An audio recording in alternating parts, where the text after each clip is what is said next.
Good morning, everyone. I'm delighted to welcome you to the 12th Annual BWF and ICMA Capital Markets Conference. I'm Brian Pascoe, the Chief Executive Officer of ICMA.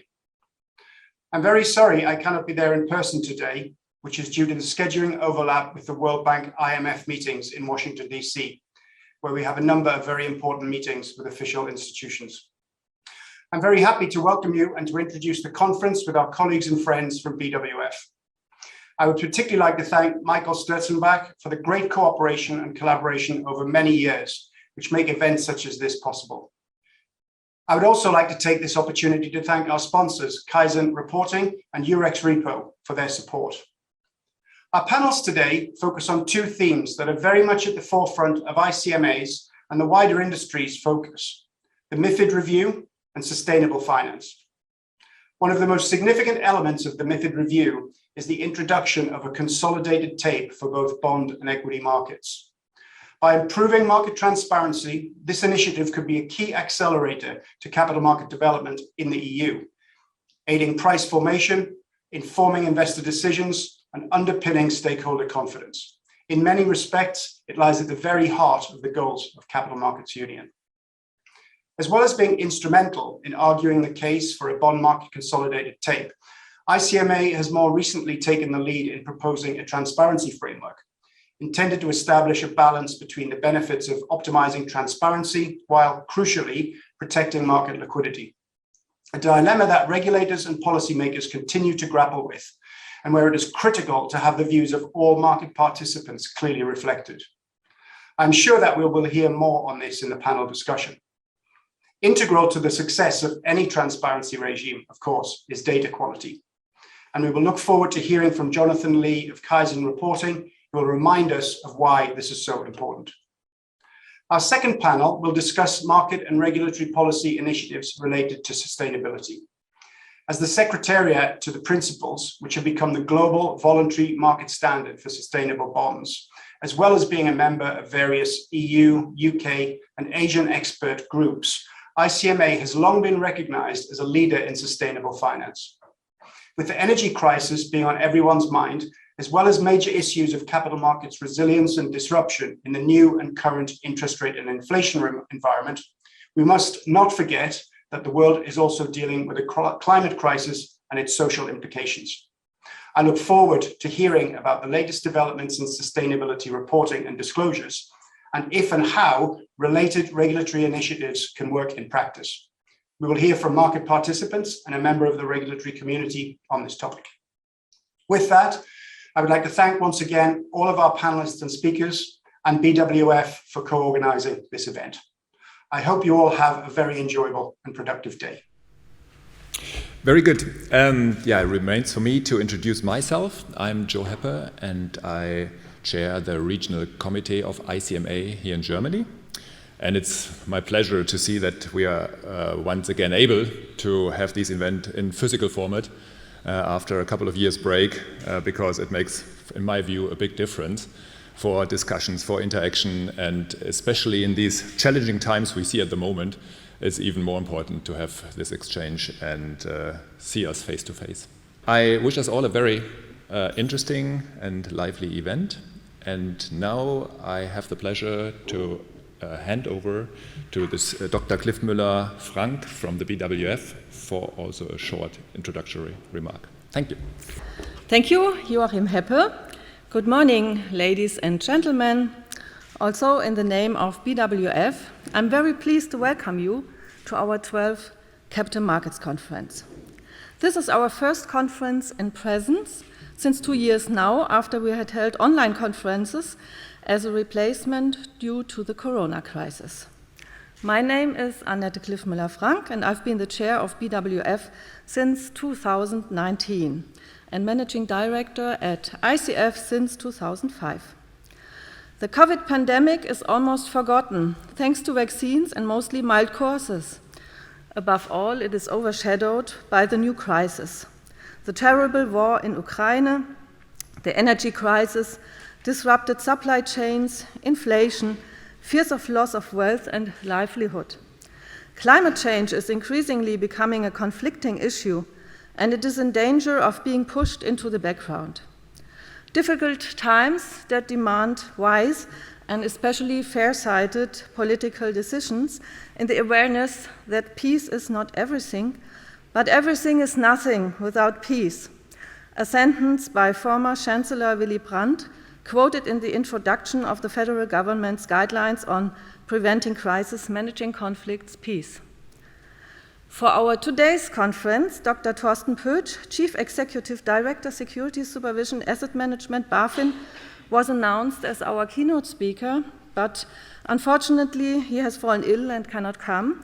However, we are very pleased that Dr. Thomas Elpel, Head of Department Securities Institutions, has stepped in as keynote speaker, so it will remain in-house of BaFIN. We are very grateful for this, Mr. Elpel. A warm welcome. As second keynote speaker, we cordially welcome Nicoletta Giusto, independent member of CCP Supervisory Committee and Director for Central Counterparties, ESMA. A very warm welcome to you, Nicoletta Giusto. Afterwards, we will gain an insight into the topic data quality, why it matters to regulators and why it should matter to reporting firms. Welcome to Jonathan Lee, Senior Regulatory Reporting Specialist, Case and Reporting. His speech will be followed by a panel on the topic MiFID II MiFiR review under the moderation of Elizabeth Callahan, Director Market Practice and Regulatory Policy, Secretary to the ICMA Electronic Trading Council. A warm welcome also to you, Elizabeth Callahan. Our honorable panel guests are Udo Franke, Head of Division, Securities Markets and Exchanges, Ministry of Finance, Germany, welcome. Rudolf Siebel, Managing Director, BVI. Michael Sterzenbach, our Secretary General, BWF, which I herewith also warmly welcome. Unfortunately, Dr. Stefan Breth, Head of Economics Department, Financial Services, Stock Exchanges, Hessen Ministry of Economics, Transport and Regional Development, has also fallen ill, so he will not be able to attend our panel. In this afternoon, we will hear about the future of ESG, less is more. Welcome also to you, Dr. Dirk Brandenburg, Head of ESG and Credit Research, Scope Ratings. A panel on the topic sustainability will follow under the moderation of Simone Uttermark, Director, Sustainable Finance, ICMA. A warm welcome to you, Simone Uttermark. Also to our honorable guests in this panel, Dr. Dirk Brandenburg, as I said, Patrick Carlsen, Senior Policy Officer ESMA, Frank Klein, Senior Coverage Corporate Clients Germany, DWS, Florian Sommer, Head of ESG, Strategy, Portfolio Management, Union Investment. Last but not least, we are delighted to welcome our guest Peter Eisenhardt, Secretary General of ICSA, International Council of Securities Associations, from London. Many thanks to our sponsors, Case and Reporting, and to Eurox Repo, and to Ravina Patel from ICMA, who organized everything so wonderfully. Now we are very delighted about and excited about the presentations and all new information from this context of regulation. Let me close with a hopeful quote from Max Frisch: "Crisis is a productive state. You just have to take away the taint of disaster from it." I now hand over to Mr. Thomas Elpel. Thank you very much. The floor is yours. Sehr geehrte Frau Dr. Cliff Müller-Frank, sehr geehrter Herr Heppe, sehr geehrte Damen und Herren, erinnern Sie sich noch an die Finanzkrise 2007, 2008? Genau heute, vor 14 Jahren, am 13. Oktober 2008, ging ein großes Aufatmen durch die Frankfurter Börse. An diesem Tag hatten Deutschland und Frankreich Bankenrettungspakete von insgesamt mehr als 850 Milliarden Euro vorgestellt. Der DAX verbuchte den größten Tagesgewinn seiner bisherigen Geschichte, ein Plus von 11,4%. Zumindest kurzfristig schien es so, als sei die Welt bei der Bewältigung einer großen Krise ein Stück vorangekommen. Heute stecken wir wieder in einer großen Krise, eigentlich sogar in einer komplexen Konstellation mehrerer Krisen, die alle jederzeit eskalieren und sich teilweise gegenseitig verstärken können. Der russische Angriffskrieg in der Ukraine, die immer noch andauernde Pandemie, die hohe Inflation. Das geopolitische und makroökonomische Umfeld der Wertpapiermärkte ist schwieriger geworden. Gleichzeitig setzen sich die langfristigen Umbrüche in der Finanzindustrie unvermindert fort. Ich denke da natürlich an die Möglichkeiten neuer digitaler Technologien oder an die ökologische Transformation unserer Volkswirtschaften. Auch aus Perspektive der Aufsicht ist das ein extrem anspruchsvolles Umfeld. Ich möchte Ihnen heute Morgen skizzieren, wie wir damit umgehen und welche Schwerpunkte wir setzen. Dafür werde ich auf 3 aktuelle Themen eingehen, die uns zurzeit alle beschäftigen. Erstens natürlich auf den Krieg in der Ukraine, der potenziell profunde Auswirkungen auf das Finanzsystem haben kann. Zweitens auf aktuelle Entwicklungen beim Thema Kapitalmarktunion, insbesondere im Hinblick auf einige Vorschläge zur Retail Investment Strategy und zur Überarbeitung der MiFID und MiFiR-Regelwerke. Zudem möchte ich drittens auf die weitere Umsetzung der Investment Firm Directive, IFD, und die Ausführung der damit verbundenen unmittelbar geltenden europäischen Wertpapierfirmenverordnung Investment Firm Regulation, IFR, eingehen. Sehr geehrte Damen und Herren, wer hätte von uns am Anfang dieses Jahres einen Krieg in solch einem Ausmaß, wie wir ihn gerade in der Ukraine erleben, für möglich gehalten? Klar ist, dieser Krieg trifft vor allem die Menschen in der Ukraine, aber er hat auch wirtschaftliche Folgen weit über die Grenzen der Ukraine hinaus. Die Invasion und die darauf folgenden politischen und wirtschaftlichen Entwicklungen haben das Risikoumfeld der europäischen Finanzmärkte verschärft. Dabei dürften die direkten Auswirkungen des Kriegs und der gegen Russland und Belarus verhängten Sanktionen nach derzeitigem Stand für das deutsche Finanzsystem verkraftbar sein. Vor allem, weil sich die unmittelbaren Verflechtungen mit diesen Ländern und der Ukraine in Grenzen halten. Es sind eher andere Auswirkungen des Krieges, die uns beschäftigen. Besonders betroffen sind natürlich die Rohstoff- und Energiemärkte. Die Zahlen sind eindeutig. Der Gaspreis hat sich seit Jahresbeginn mehr als verdoppelt. Der Ölpreis legte um fast 30% zu. Wir beobachten zurzeit vor allem die Lage an den Terminmärkten für Energiederivate. Hier sichern sich Energieunternehmen in der Regel gegen Preisrisiken ab. Bei starken Preisanstiegen müssten vor allem Energieunternehmen mit hohen Margin Calls, also weiteren hohen Forderungen nach Sicherheiten durch die Clearinghäuser, rechnen. In Folge könnte die Liquidität dieser Unternehmen erheblich unter Druck geraten, also ihre Fähigkeit, diese Margen umgehend zur Verfügung zu stellen. Und das könnte angesichts der hohen Vernetzung dieser Unternehmen mit zahlreichen anderen Akteuren zu gravierenden Auswirkungen an den Finanzmärkten führen. Entscheidend ist hier das Wort könnte, denn wir sprechen hier glücklicherweise über ein noch hypothetisches Szenario. Bisher haben die Märkte auch in Phasen von höchstem Stress funktioniert. Handel und Preisfindung liefen trotz der erheblichen Preisaufschläge und der hohen Schwankungspreise der Preise ordnungsgemäß. Bislang, und ich betone bislang, sehen wir keine Anzeichen für Verwerfungen im Preisfindungsprozess. Dennoch behalten wir die von den Rohstoff- und Energiemärkten ausgehenden Risiken weiter im Fokus, um eine Ansteckung der Finanzmärkte insgesamt zu verhindern. Dafür stehen wir in engem Austausch mit der European Energy Exchange, mit der Bundesnetzagentur und mit anderen europäischen Aufsichtsbehörden. Auf europäischer Ebene erleben wir zurzeit eine Diskussion über Erleichterungen im Clearing-System. Die EU-Kommission hatte hierzu aus unserer Sicht äußerst weitgehende Vorschläge vorgelegt, beispielsweise Sicherheitsleistungen. Dazu hatte die Europäische Wertpapier- und Marktaufsichtsbehörde ESMA Ende September deutlich gemacht: Wir sollten Risiken des Energiesektors nicht in das Finanzsystem hineintragen. Eingriffe in die Margin-Systeme oder die Akzeptanz von Sicherheitsleistungen schlechterer Qualität würden die Resilienz der zentralen Gegenparteien gefährden. Diese Einschätzung teile ich ausdrücklich. Wir dürfen die Finanzstabilität nicht aufs Spiel setzen. Es gibt ja direkte staatliche Unterstützung für den Energiesektor. In Deutschland etwa hat der Bund erklärt, dass die KfW bei hohen Margenanforderungen bis zu 100 Milliarden Euro bereitstellen kann. Verschiedene Länder haben ähnliche Programme eingeführt. Die möglichen Liquiditätsprobleme von Energieunternehmen sind nur ein potenzielles Risiko für das deutsche Finanzsystem aufgrund des Kriegs in der Ukraine. Es gibt viele weitere.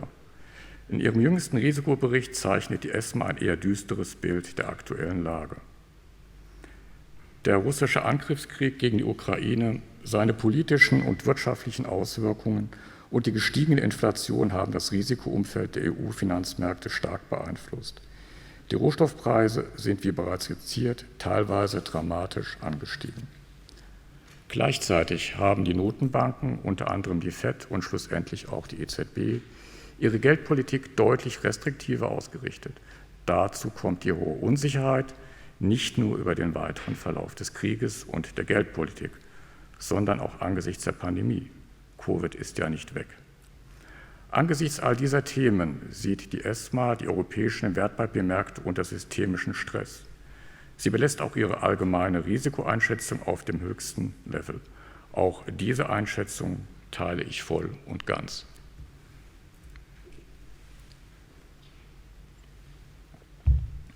Sehr geehrte Damen und Herren, ein weiteres für den Finanzmarkt sehr relevantes Thema ist die Umsetzung der Europäischen Kapitalmarktunion.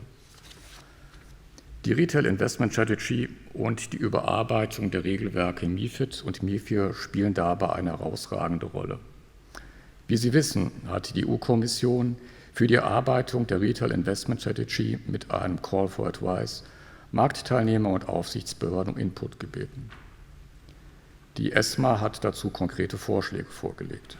Dazu gehören beispielsweise die Verbesserung der Transparenz bei gleichzeitiger Vermeidung eines Information Overload, die Aufhebung von Inkonsistenzen zwischen MiFID II und PRIPS bei Kostenangaben, der Umgang mit aggressiven Marketingtechniken sowie Anforderungen zur maschinellen Lesbarkeit samt Entwicklung entsprechender Tools. Die ESMA hat zudem deutlich gemacht, dass sie das von der EU-Kommission vorgeschlagene Verbot des Gebührenmodells Payment for Order Flow unterstützt. Mit diesem Modell haben wir uns auch bei der BaFIN intensiv auseinandergesetzt. Kritiker vermuten ja, dass Broker im Rahmen von Payment for Order Flow Aufträge dorthin schicken, wo ihnen die höchste Rückvergütung winkt und nicht dorthin, wo es die besten Kurse für die Kunden gibt. Zwar teilte die BaFIN die im vergangenen Jahr von der ESMA veröffentlichten Bedenken zu möglichen Interessenkonflikten auf Seiten der Broker grundsätzlich. Zudem hatte die BaFIN gewarnt, dass manche Gebührenmodelle nicht so günstig für Anleger sind, wie es auf den ersten Blick erscheint. Ein generelles Verbot von Payment for Order Flow lehnen wir hingegen ab. Als Aufseher sollten wir zunächst die Auswirkungen umfassend analysieren und über weniger restriktive regulatorische Maßnahmen nachdenken. Das gebietet schon der Grundsatz der Proportionalität. Diese Einschätzung wird auch gestützt durch das Ergebnis unserer Studie zur Ausführungsqualität an ausgewählten deutschen Handelsplätzen. Sie kommt zu einem differenzierteren Ergebnis.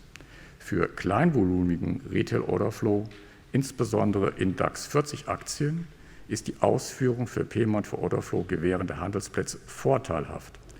Denn hier wurden unter Berücksichtigung der Transaktionskosten aus Sicht der Kunden mehrheitlich bessere Ergebnisse erzielt als an den Referenzmärkten. Wir sollten daher auf europäischer Ebene das Kind nicht mit dem Bade ausschütten. Und das heißt, zunächst die relevanten empirischen Daten zu sammeln und auszuwerten und erst danach über Maßnahmen zu beschließen. Lassen Sie mich noch zwei weitere konkrete Initiativen ansprechen. Beide werden zurzeit im europäischen Gesetzgebungsverfahren diskutiert und verhandelt. Und beide zielen darauf ab, Daten im Finanzmarkt besser nutzbar zu machen. Im Zentrum der ersten Initiative steht ein einheitlicher europäischer Zugang zu Finanzdaten, der European Single Access Point, kurz ESAP. Unter dieser Bezeichnung plant die Kommission eine zentrale Plattform für öffentliche Finanz- und nachhaltigkeitsbezogene Informationen für EU-Unternehmen und Anlageprodukte. Das Ziel hinter ESAP, nämlich für Investoren die Zugänglichkeit zu relevanten Anlageinformationen zu verbessern, ist zwar absolut nachvollziehbar, allerdings ist dieses Projekt sehr komplex. Es gilt zum Beispiel, zusätzliche Meldewege zu vermeiden und bestehende Meldekanäle zu nutzen. Außerdem braucht es für die Umsetzung einen angemessenen Zeitrahmen, damit alle Stakeholder die erforderlichen Prozesse einführen können. ESOPs sollte unserer Ansicht nach in mehreren Schritten realisiert werden. Uns erscheint es sinnvoll, zunächst die für Investitionsentscheidungen wesentlichen Informationen zur Verfügung zu stellen. Also etwa Informationen gemäß der Transparenzrichtlinie oder Prospektverordnung. Anschließend sollte die Kommission diesen Schritt evaluieren. Und erst danach, wenn klar ist, in welcher Hinsicht Anpassungen sinnvoll sind, sollte das Spektrum der verfügbaren Informationen ausgeweitet werden. Damit zur zweiten Initiative der Kommission. Im Rahmen der Überprüfung der europäischen Finanzmarktverordnung MiFiR hat sie Vorschläge vorgelegt, die die Voraussetzungen zur Einführung eines konsolidierten Datentickers schaffen sollen. Dieses Consolidated Tape soll Marktteilnehmern den Zugang zu Handelsdaten erheblich erleichtern. Aus Perspektive der BaFIN sollte ein Consolidated Tape durch einen privaten Anbieter betrieben werden. Aber damit sich ein solcher Anbieter findet, muss der Business Case stimmen. Es muss wirtschaftlich attraktiv sein, das Consolidated Tape zu betreiben. Aus Aufsichtsperspektive dürfen Consolidated Tape-Daten zudem zu keinen Verzerrungen bei der Preisbildung führen oder mögliche Fehlentwicklungen oder Ineffizienten beim Handel mit Finanzinstrumenten verstärken. Eine wichtige Voraussetzung für einen wirksamen Beitrag des Consolidated Tape ist zudem eine hohe Datenqualität. Bei beiden Initiativen, bei ESAP und beim Consolidated Tape, geht es auch darum, das Potenzial von Daten im Finanzmarkt erheblich effektiver auszuschöpfen als bisher. Und auch dieser Gedanke spiegelt sich in den Plänen der Finanzkommission zu einem Open Finance Framework wider, wozu im Sommer dieses Jahres die Öffentlichkeit konsultiert wurde. Open Finance soll einen Rahmen für den Zugriff Dritter auf Kundendaten schaffen. Das würde unter anderem die Nutzung dieser Daten für ergänzende Dienstleistungsangebote ermöglichen.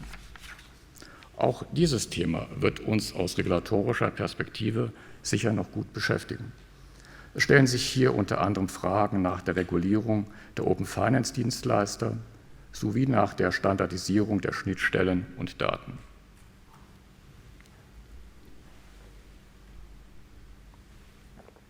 Sehr geehrte Damen und Herren, damit bin ich auch schon beim dritten Thema angelangt, das ich heute Morgen aufgreifen möchte. Die weitere Implementierung der Investment Firm Regulation bzw. Investment Firm Directive. Sie alle wissen, die Vorgaben der Investment Firms Directive wurde im Wertpapierinstitutsgesetz WPG zum 26. Juni 2021 umgesetzt. Ursprünglich war eine Mantelverordnung zur weiteren Konkretisierung des Wertpapierinstitutsgesetzes geplant. Diese hätten unter anderem die Anzeigen-, Prüfberichts-, Inhaberkontroll- und Vergütungsverordnung enthalten. Um den Prozess zu beschleunigen, wurde die Mantelverordnung dann aber in Einzelverordnungen aufgespalten. Der Entwurf für eine Wertpapierinstitutsvergütungsverordnung steht unmittelbar vor der erneuten öffentlichen Konsultation. Er wurde grundlegend überarbeitet auf Basis der Stellungnahmen der öffentlichen Konsultation im vergangenen Jahr und der im ersten Quartal dieses Jahres finalisierten EBA-Leitlinien. Die übrigen Rechtsverordnungen zum Wertpapierinstitutsgesetz befinden sich derzeit noch in der Abstimmung zwischen der BaFIN und dem Bundesjustizministerium. Also die Anzeigenverordnung, die Prüfungsberichtsverordnung und die Inhaberkontrollverordnung für Wertpapierinstitute. Für Mindestanforderungen an das Risikomanagement, MA-Risk, und weitere Themen sind derzeit die bekannten KWG-Rundschreiben weiterhin sinngemäß und proportional anwendbar. Geplant ist mittelfristig unter anderem eine WPI-MA-Risk zu erlassen. Auch bei den noch in Bearbeitung befindlichen Rechtsverordnungen wird die BaFIN darauf achten, dass die Proportionalität gewahrt bleibt und dass kein Goldplating stattfindet. Sehr geehrte Damen und Herren, worüber die Teilnehmer der ICMA-Konferenz in 14 Jahren diskutieren, können wir heute nicht wissen. Schön wäre es jedoch, wenn Sie dann auf einen erfolgreichen Umgang mit den verschiedenen Krisen und Herausforderungen im Herbst 2022 zurückblicken könnten.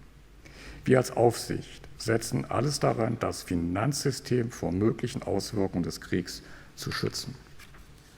Wir setzen uns dafür ein, proportionale Vorgaben bei den Wertpapierinstituten auf europäischer und nationaler Ebene zu etablieren und Gebührenmodelle wie Payment for Order Flow auf empirisch gesicherter Datenbasis zu bewerten. Außerdem achten wir bei der Umsetzung von europäischen Datenprojekten auf Machbarkeit und Effizienz und haben mögliche negative Auswirkungen für die Finanzmärkte im Blick. Ja, geopolitisch und volkswirtschaftlich ist die aktuelle Situation alles andere als einfach. Das sollte uns aber nicht davon abhalten, bei wichtigen Themen wie der Kapitalmarktunion und der Digitalisierung deutlich voranzukommen. Vielen Dank. Ladies and gentlemen, a warm welcome also from my side. Michael Sterzenbach, Secretary General of BWF. Once again, thanks very much to Dr. Elpel, who stepped in on a very short notice after Dr. Pütsch was not able to join us this morning for health reasons. We come already to our second keynote for today. It's a very good tradition for the BWF ICMA Annual Capital Markets Conference to have two keynotes, one from a German perspective and one from a more international perspective. And we are very, very, very delighted to have Nicoletta Giusto with us today. To say so, if you allow Nicoletta, even you're from Italy, to say you are la grande dame of European financial markets regulation. I don't know anybody who's been chairing so many committees with ESMA. For instance, you've been working with the Commission.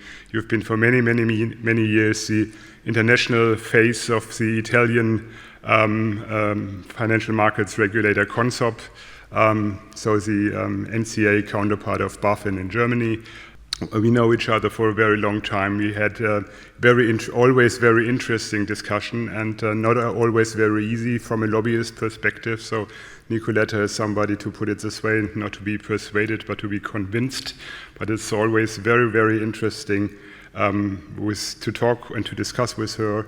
And I'm very, very delighted we have her here today. And Nicoletta, please come here to us. The floor is yours. We are very interested to listening to your keynote. Well, thank you very much for this warm welcome and introduction. And I really like to thank you for having me here. As you know, ESMA values very much interaction with market participants and stakeholders in general. I'm here, it's the first time I come back from the COVID restriction to Frankfurt, and I'm really glad to be here. I'm also in my new capacity since nearly 2 years ago. I've reached ESMA as Director for CCPs and independent member of the CCP Supervisory Committee.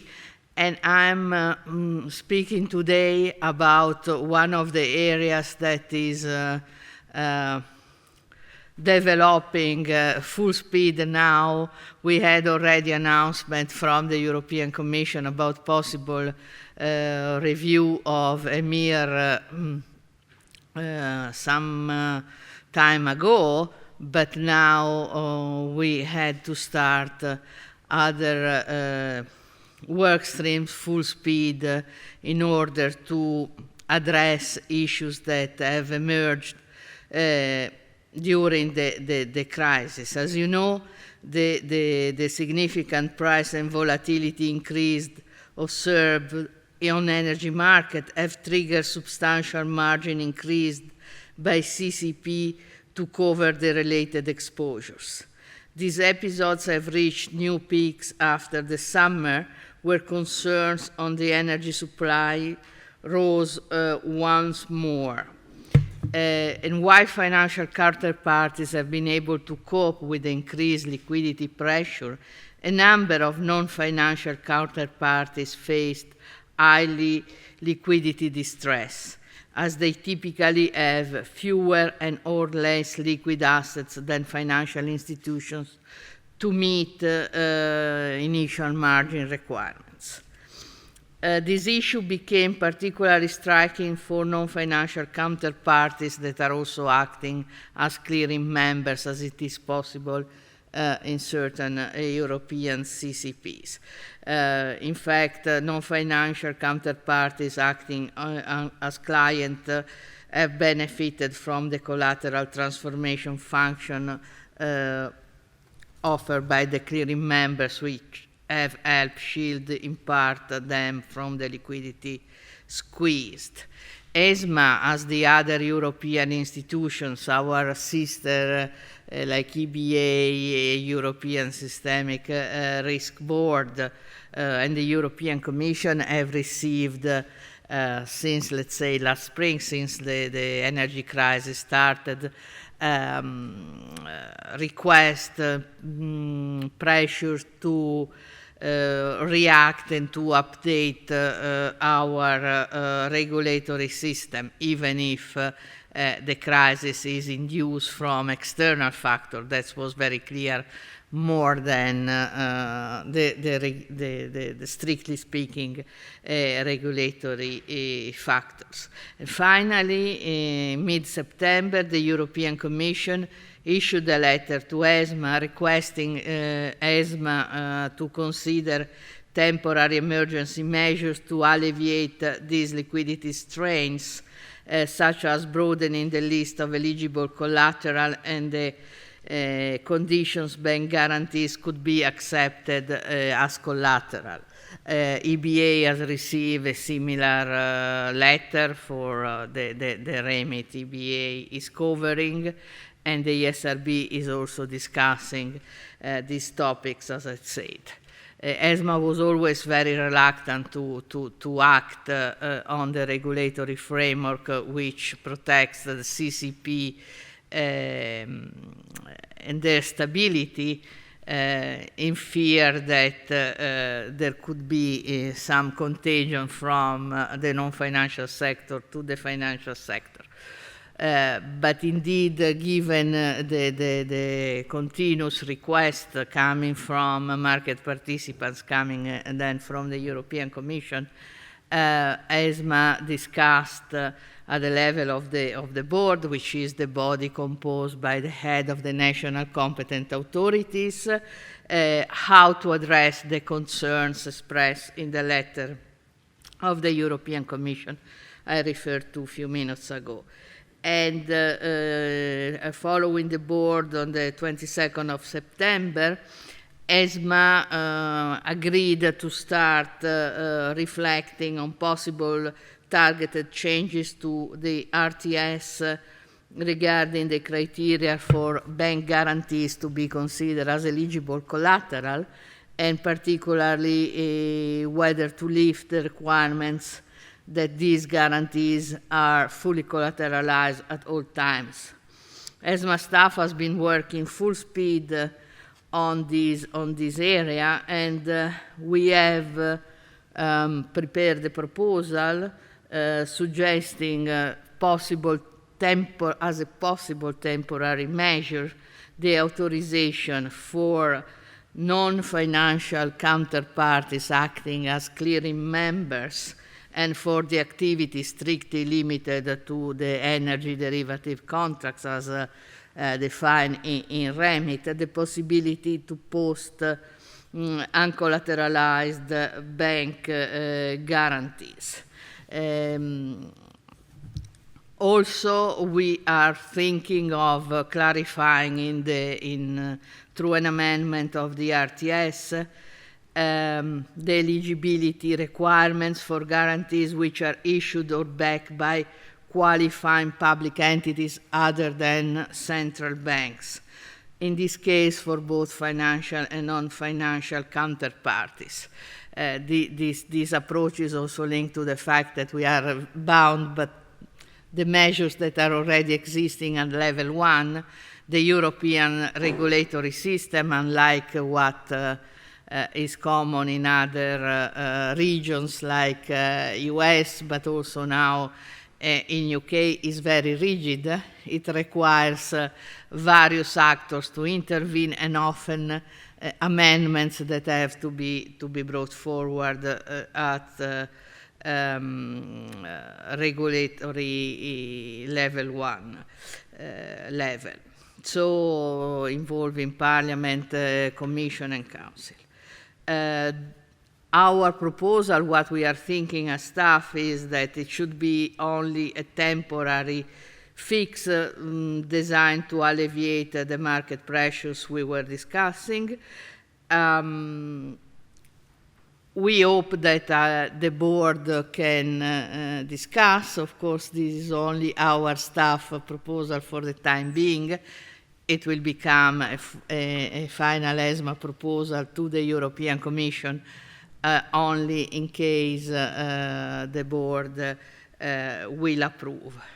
We have also indicated already published in our response to the European Commission that we are willing to work on medium-time measures, more structural and a little bit less driven by the crisis. We had already started some reflection following the COVID-19 pandemic crisis, and we have continued to discuss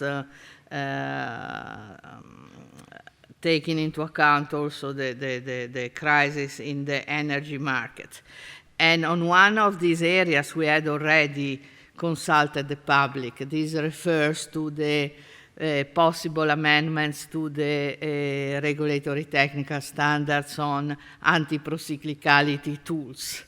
We have done several outreach with market participants. We have done a public consultation. We have received quite a large number of responses, but then we wanted also to take the benefit, let's say, of the current crisis to see whether additional fine-tuning to these measures would be required. Indeed, if we have to assess how the tools have performed, and it is not yet 100% clear how much is due to the regulatory framework, how much to the implementation by the CCP, I would say that the caution that should be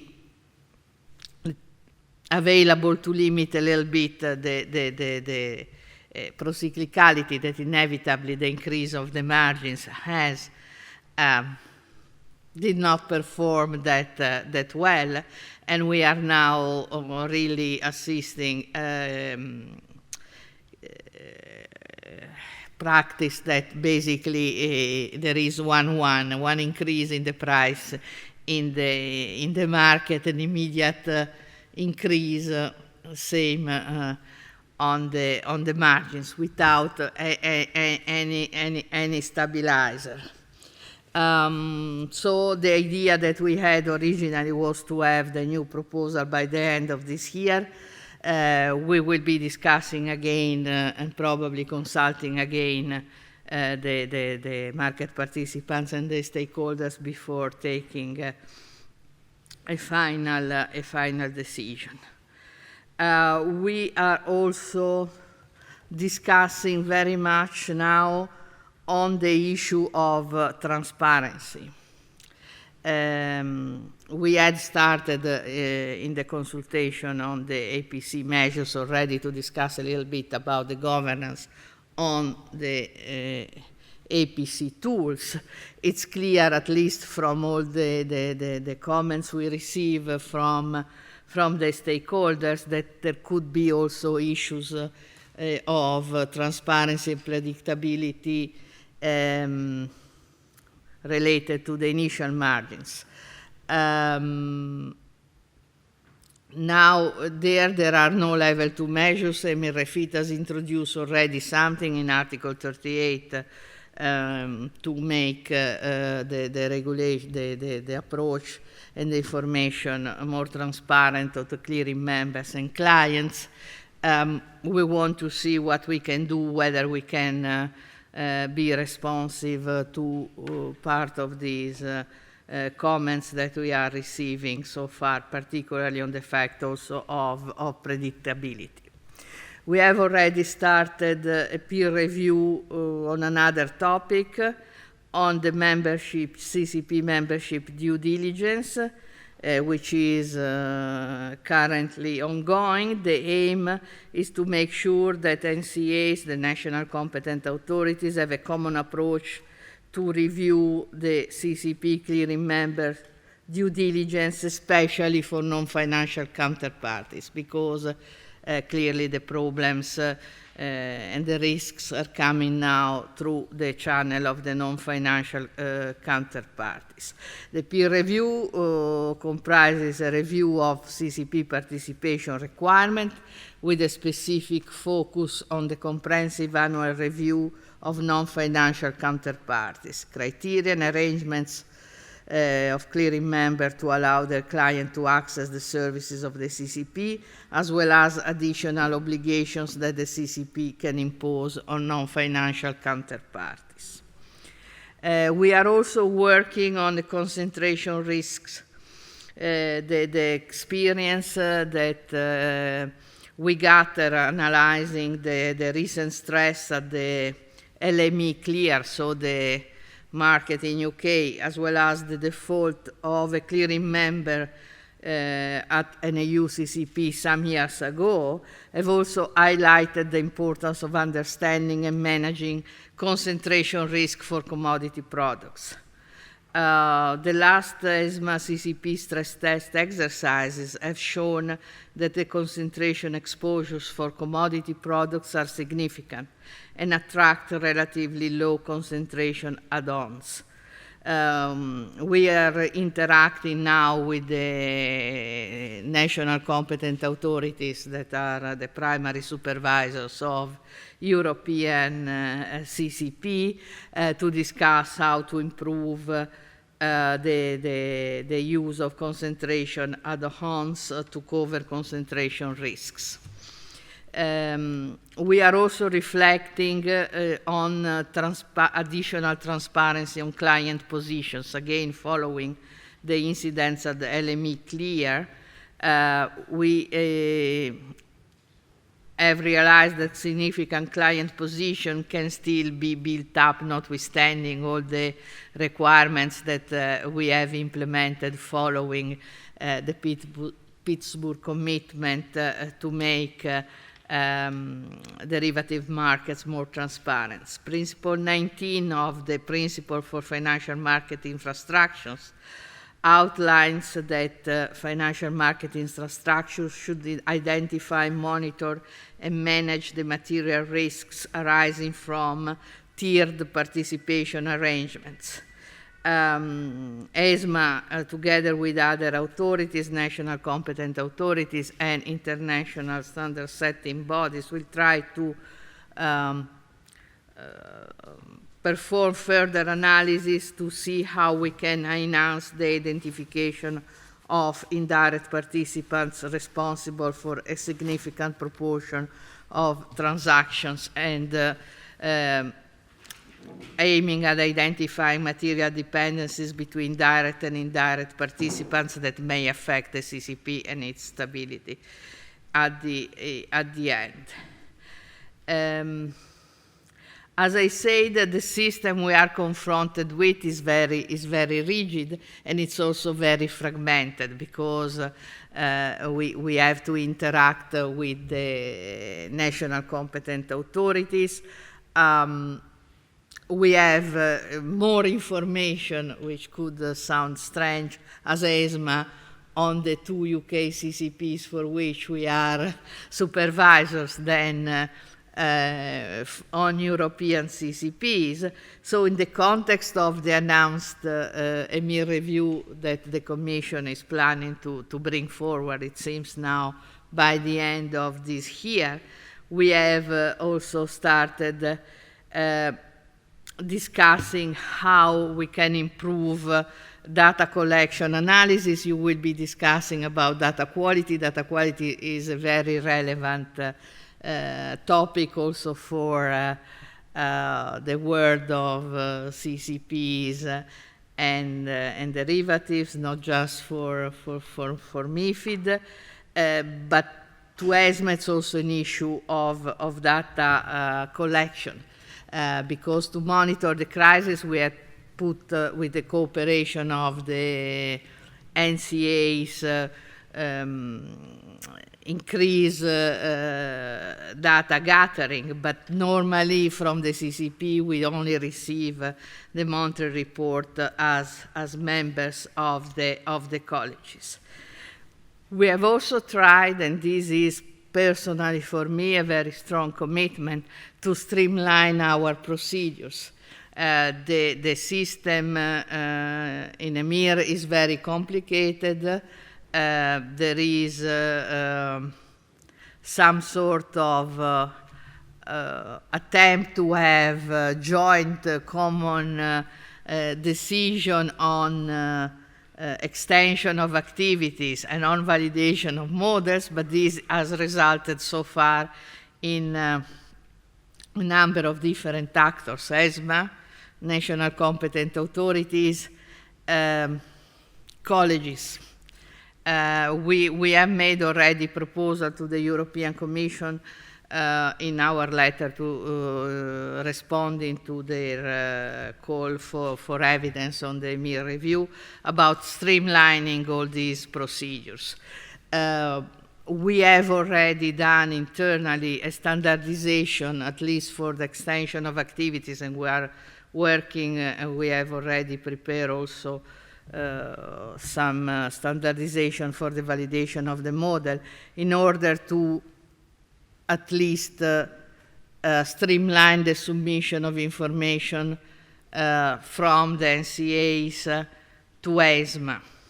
We cannot, of course, curb the time that the NCAs take before declaring completeness when they are notified by the CCP about changes to their activities or their models. But certainly this is an area where we need to do more, because it is fundamental also to increase the competitiveness of our European market and the ability of the system to react faster. Also internally, we could see whether we can we have the supervisory committee, we have the board, whether we can reduce the timing that is requested for the various procedures. Fast track, it is important also for activities that are not so significant. It's another proposal that we made to the European Commission, and we hope that all these will be taken forward in the announced review. And with this, I think I have explained a little bit what we are doing, what are our key priorities going forward. Certainly, we will try to make our best to maintain a resilient European supervisory system over CCP, trying to address certain of the requests that we have received and see whether there are areas where we could alleviate the pressure or streamline our own requirement and regulation. As I said, the key goal for us, though, remains to ensure that CCP, which have so far performed well, notwithstanding the stress we were discussing before through the channel of the increasing margins, remain resilient and able to cope with changing and challenging market conditions. Thank you very much for your attention. Thank you very much, Nicoletta, for this really interesting insight in the field of CCP regulation, and I think never was it so important as it is today, and it's a very critical part of financial markets infrastructure, which gained in importance dramatically during the last year. And I think we all could learn a lot. We learned a lot today, and not only about the importance, but also how you work and on the committee level. And we also, I think, got the impression that this responsible task is in very good hands. Thanks very much, Nicoletta, again. And now we come to Jonathan Lee. I think his presentation on data quality and why it matters fits in perfectly after the keynote of Nicoletta, because we're getting now a little bit in the technical nitty-gritties. And yes, so I'm very excited to hear what Jonathan brought to us or brings us today. The stage is yours. Okay, well, thank you very much for the opportunity to speak today. I'm Jonathan Lee. I'm a senior regulatory reporting specialist at Kaizen Reporting. We're a firm that provides quality assurance through regulatory testing in relation to all of the major G20 trade and transaction reporting regimes. So my personal key specialization is SFTR, Securities Financing Transaction Regulation, and there will be some elements of that in this presentation, but it is a more broader talk really about why transaction reporting, regulatory reporting matters, and why firms should be concerned about the quality of their reporting. So I think it's fair to say that during times of increased market volatility, tightening credit conditions, and crisis, with some external triggers, then the objectives of regulators really come into very sharp focus. So I suppose sort of top of the tree in terms of what regulators are looking at and are looking for. Looking at SFTR for an example. So SFTR was framed initially very much as both a micro surveillance and a macro systemic regulation. By that we mean from the micro side of things, there was certainly a view initially, hasn't necessarily been carried forward in all of the subsequent regulatory texts, that there would be an element of the regime that was essentially looking for market abuse. It was looking for market manipulation. It was looking for inappropriate market practices. But beyond that, it's significantly, along with the EMIR regulation of derivatives, very much around macro-systemic issues. And these macro-systemic issues are things like the build-up of leverage in the case of SFTR, concentration risks that Nicoletta mentioned earlier, interconnectedness of markets, whether that's participants in those markets, whether it's the collateral that they use, and areas like pro-cyclicality. So is it the case that when credit conditions tighten, all of a sudden your lenders require a huge amount more collateral, much bigger haircuts, much more aggressive pricing, and they're much quicker in terms of raising margin calls. So all of these sorts of things will be observed by the national competent authorities and indeed others. When the regulatory reports hit the NCAs themselves, and we're in regular discussion with a number of them, it's quite apparent that the reports get disseminated across many different offices within that particular institution. And they're looking at domestic factors in terms of the transparency of markets, so whether this is exposures of firms within that particular jurisdiction, whether it's the transmission of things like the ECB refi rate and how that's transmitted into market rates. They're looking at prices, whether this is the underlying prices of collateral or assets, or whether it's the prices in terms of the interest rates charged on repo transactions, for example, how liquid the markets are, and, as I mentioned earlier, essentially the effectiveness of areas like monetary policy. They're also looking to ensure that they're able to maintain orderly markets, liquid markets, where financing is readily available, and that they're operating at a sound financial system. Obviously, we've seen a great deal of this post-Brexit, where many third country firms have had to re-establish themselves in other parts of the European Union in order to maintain that EU base for trading purposes and risk management purposes. And these national competent authorities all of a sudden have had a whole host of third country firms establish themselves in their jurisdiction, now supervised by that particular regional European Union jurisdiction. So there's some quite small jurisdictions that are now essentially supervising some of the world's biggest financial institutions through their bases in the European Union. Then the competent authorities again need to maintain confidence. So confidence is absolutely key to the functioning of an active capital market, ensuring that there's appropriate levels of access to that market, that the contracts that are agreed in that particular jurisdiction can be trusted, that firms are confident that they're going to get their collateral back at the end of the transaction, for example. It's not going to be substituted unfairly. And that the markets are generally transparent. So this might be around the availability of prices or volumes that have been executed. And we have regimes such as the weekly publication of high-level anonymized statistics in relation to the securities financing markets in the EU that's required from the trade repositories every week. So this is all very noble, but how does it actually work in practice?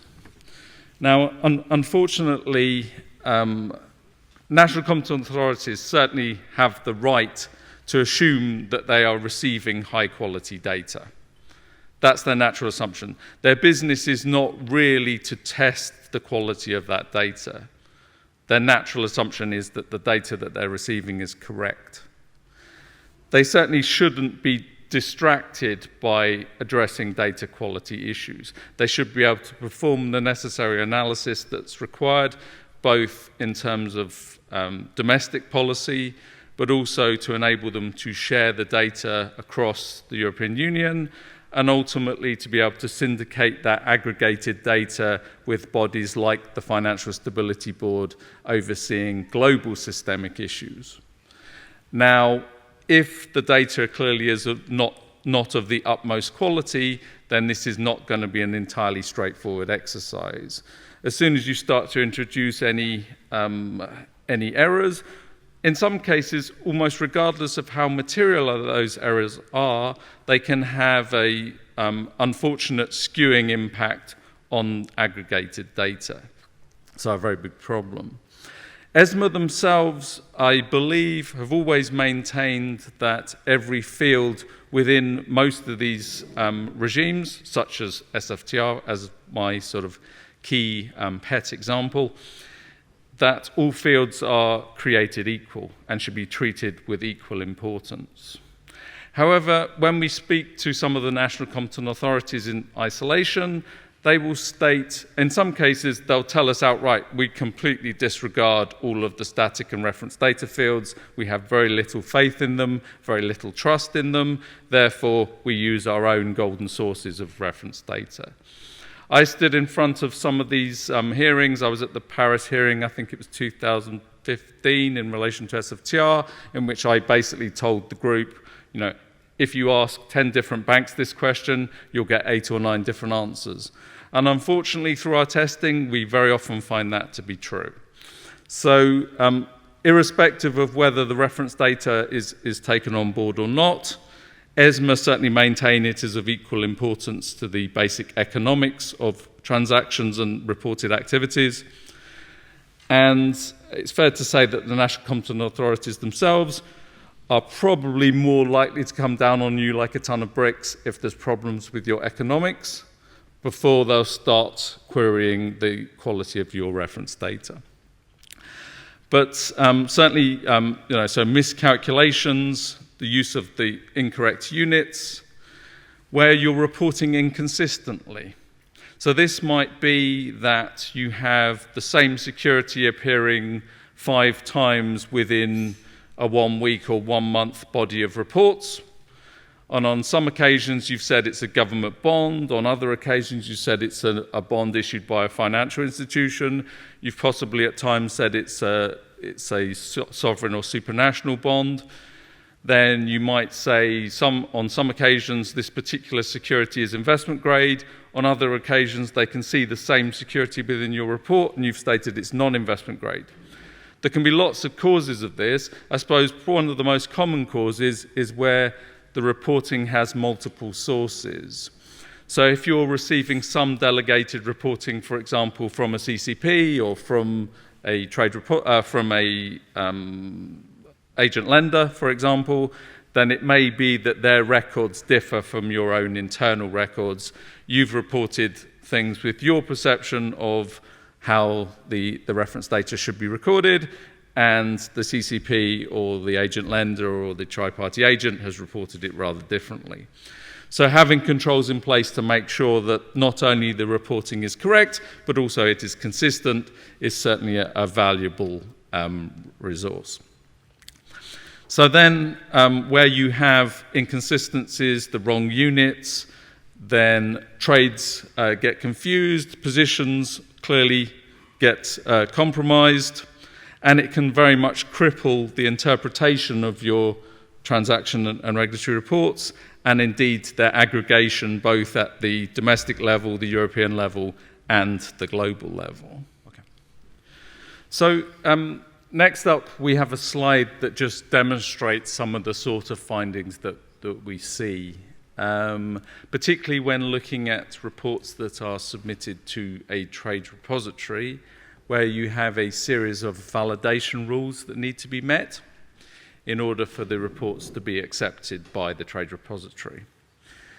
And during the course of our regulatory testing, in which we take the reports that have been submitted to a trade repository and we perform hundreds, in some cases, for some of the regimes, thousands of additional tests above and beyond the validation rules to really, I suppose, attempt to break all of the fields in terms of understanding how they should be populated, how they fit in the context of that transaction, how they fit in the context of the business that you're operating, and how they interact with the other fields within the report.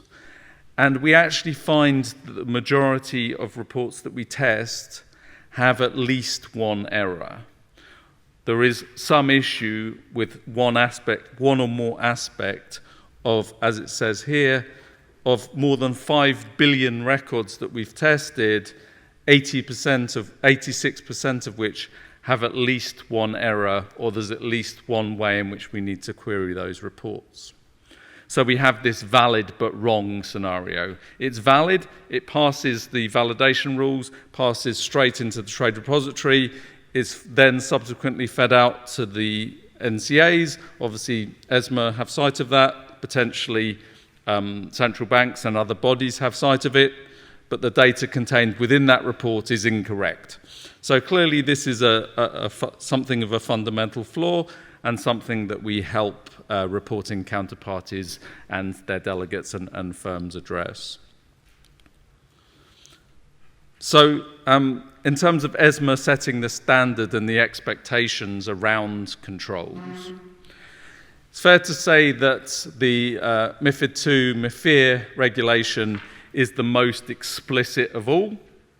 So essentially, RTS 22, Article 15 states that reporting counterparties must have regulatory testing and reconciliations in place to ensure completeness, accuracy, and timeliness of their reports.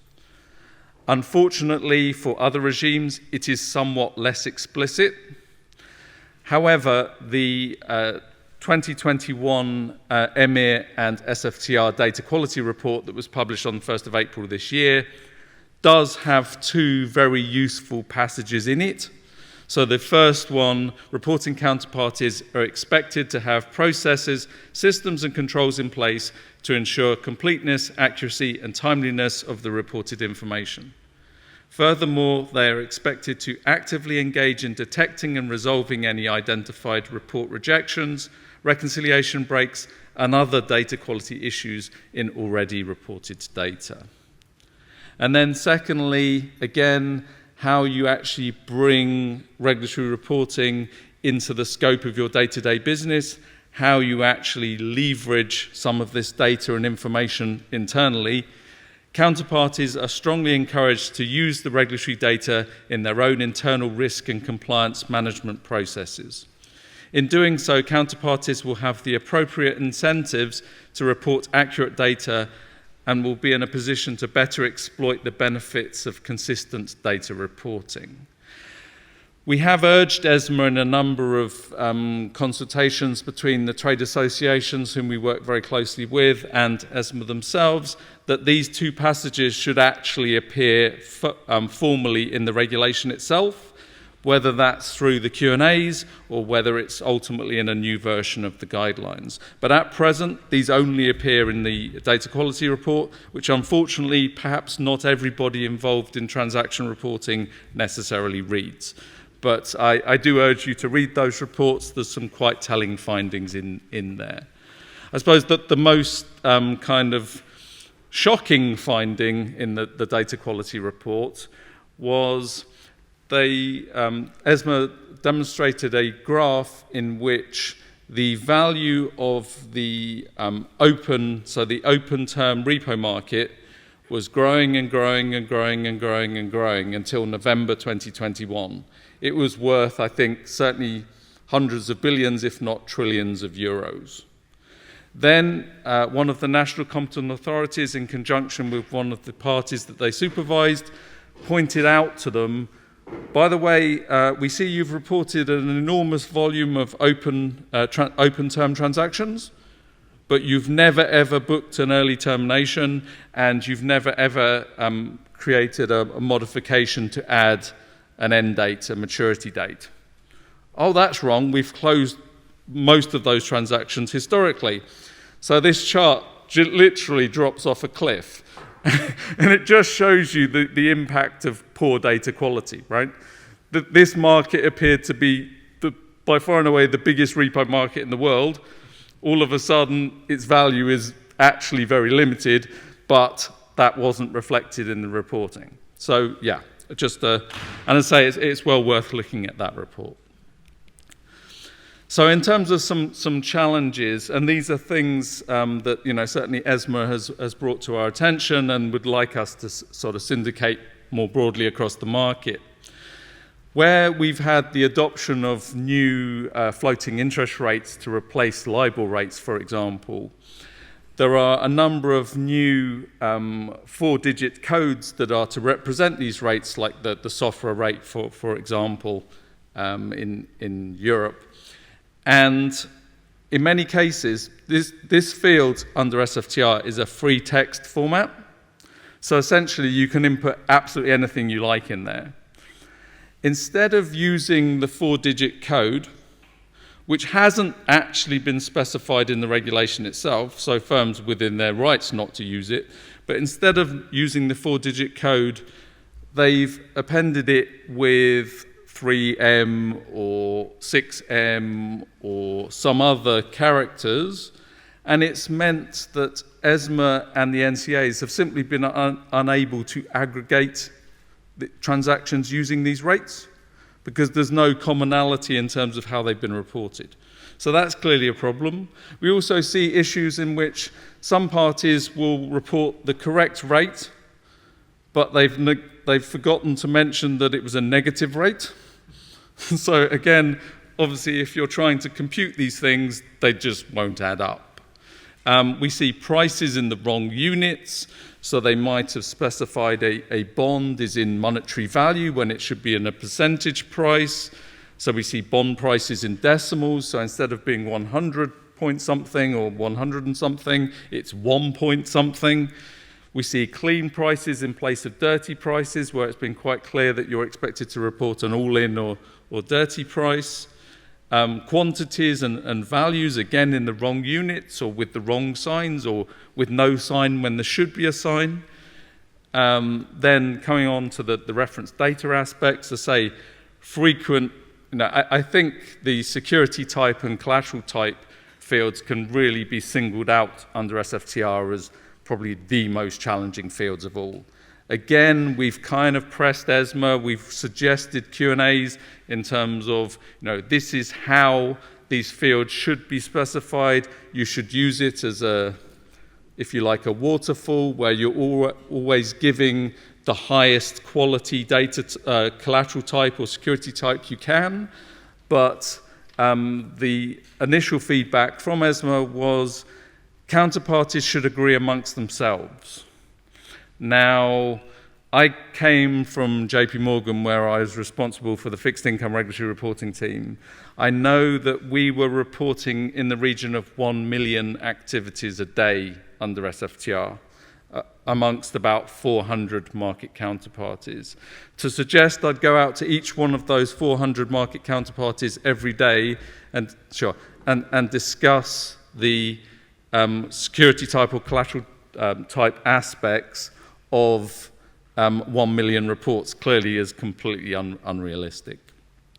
And finally on this slide, and starting to wrap up now, optional really does not mean optional. This is a real problem of semantics. The only section of SFTR that states that optional means when applicable is the general information tab of the validation rules. That's the only place it appears. And unfortunately, a lot of reporting counterparties have decided optional means we won't report it. So that's quite a fundamental flaw. I just finished quickly on consequences of getting it wrong. So getting it wrong is very onerous in terms of the resources that are required to deal with the problems that you face. You're likely to be asked to back report, so provide historic reports of everything that's been reported incorrectly or has not been reported at all. You may receive letters to your CEO basically asking about your controls framework and the standards that you have in place. You can have external audits imposed on you, be subject to heightened scrutiny, asked to provide action plans and accelerated remediation. If you go back only responding to the questions that you've been asked initially, it can be like death by 1,000 paper cuts. So they'll approach you 1 minute and ask you a particular question. You'll go back and only answer that one question. They'll then come back to you a month later and ask you 2 or 3 other questions. And this will continue for months and months and months until they essentially establish a track record of poor compliance. This is quite likely to result in fines, and then ultimately there's the public disclosure of controls failures, the errors, the scale of issues, and ultimately in some cases some quite large fines. But essentially we see a virtuous circle that comes from getting your reporting complete and accurate. If you're to achieve a much higher level of automation, be in a position to potentially reduce headcount, reduce costs, reduce the cost of financing, reduce the number of settlement failures, it does result in a virtuous circle of lower capital charges, lower financing costs, obviously smaller headcount, etc. And generally, you're unlikely to face the wrath of a regulator if you follow this sort of procedure. I think I will let you all introduce yourselves. And first I'll introduce me. I'm Liz Callahan, and as was mentioned earlier, I'm the Secretary to the Electronic Trading Council at ICMA, and also I am the secondary market lead for all things MiFID, which keeps me very busy. So I would like to turn this over to Udo Frank. I'm Udo Franke. I'm the head of the Securities and Exchange Department in the German Ministry of Finance.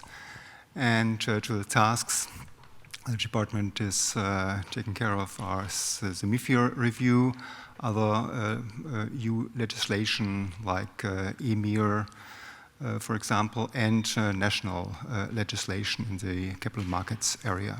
My name is Rudolf Siebel. I'm Managing Director at BVI, which is the German Fund and Asset Managers Association. Our 116 members manage currently, after the market drop, about 4,000 billion in assets, 300 billion is real estate, the rest is securities, and the major part of that it's bonds, and that's why I'm here today. And Jonathan Lee again from Kaizen Reporting. I'm responsible for money markets quality assurance testing at Kaizen. Yes, again, Michael Sterzenbach, and if I'm not taking pictures, I have the pleasure to be the Secretary General of BWF, the co-organizer of this conference. Okay, thank you, everyone. Just to set the stage, today we are going to discuss MiFiR in the context of transparency and consolidated tape in bond markets, but the last sort of 10 to 15 minutes will be on equities and the issues surrounding equities and the challenges in those markets with MiFiR. So, first question, and this one is to everyone. The consolidated tape is often described as the vehicle for transparency. Why is this vehicle so important to EU bond markets? And this is open to anyone who would like to jump in and say anything. Maybe from a user perspective, our members, the bond traders at buy-side institutional firms, value the bond tape as the most important single tape of the 4 tapes proposed. We think that transparency will be improved by having a consistent view of the market. We realize that we still need a deferrals regime. I guess, Liz, we come to that later. But even with deferred trades, members value the additional input where the market is going, what has been traded, even if it's later on. Obviously, back to Jonathan, we think that the bond data quality currently is abysmal. Jonathan has given on the SFTR part ideas. I think the same ideas are shared on the bond side. So we will hope that would be improved by a consolidated tape operator who, with the help of the regulator, is able to come down on firms very quickly, which simply report wrong. And I understand now why JP Morgan has problems with 1 million trades a day with 400 clients. So we might have to be a little bit conciliant about that. So clearly, bond tape first for us, our members, equity tape second, derivative tapes somewhat of lesser interest, but we can discuss it later. Thank you. Just a quick starting comment about the consolidated tape and the concept. I personally feel that it's been somewhat flawed and somewhat set back really from the early days of MiFID II, largely on the basis that there is the expectation that prices are gathered from every single trading venue and SI, I believe, and also that it becomes quite a highly regulated entity. So the temptation for a tape provider, as distinct from a consolidated tape provider, is that they can essentially fall under the radar of not being a regulated entity, but also they don't have the obligation to reach out to every tiny little trading venue in some very obscure jurisdictions in order to essentially purchase prices or receive prices from every entity. So I do question whether the sort of delays we've seen in establishing a consolidated tape provider could have been avoided if the requirements were not quite so onerous. And certainly, you know, if the ambition was to capture and provide price transparency for 80% of the bond market as distinct from 100% of the bond market, we may actually have achieved more for end investors. Yeah, I think most would probably agree with you. A single consolidated tape per asset class that is regulated, and then 80%. You could even start. We even said start 70%. What the heck, you know? And then move forward. It's the whole consolidating it that is the issue, and getting it in one single centralized point. And then that also improves the data quality because everyone is focused on that. Udo, did you have any thoughts? Yeah, I would agree that the greatest benefit would probably come from a consolidated tape on bonds, because bonds markets are mostly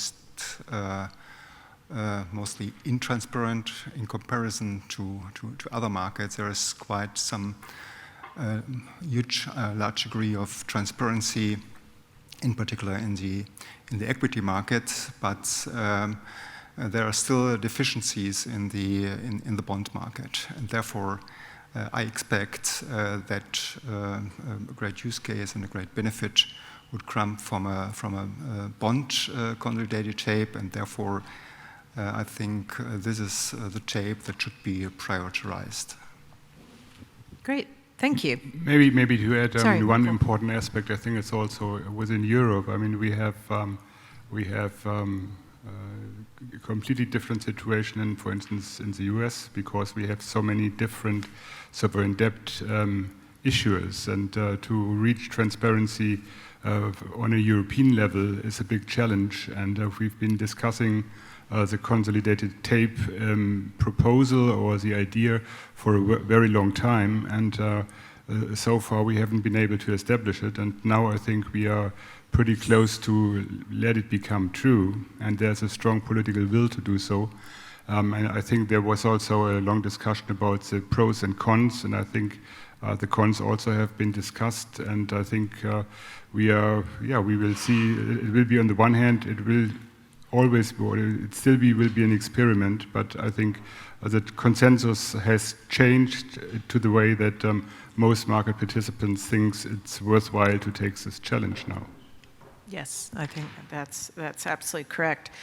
Now, we're hearing from potential CT providers and bond market participants alike that the expectation is that there will be trade by trade, this is the whole point of a consolidated tape, which is trade by trade, post-trade data in bond markets, but that there will be trade by trade sovereign bond publication as well as corporate bonds, although the expectation is there will be longer deferrals in sovereign bond transactions given the protection required for primary dealers and their clients.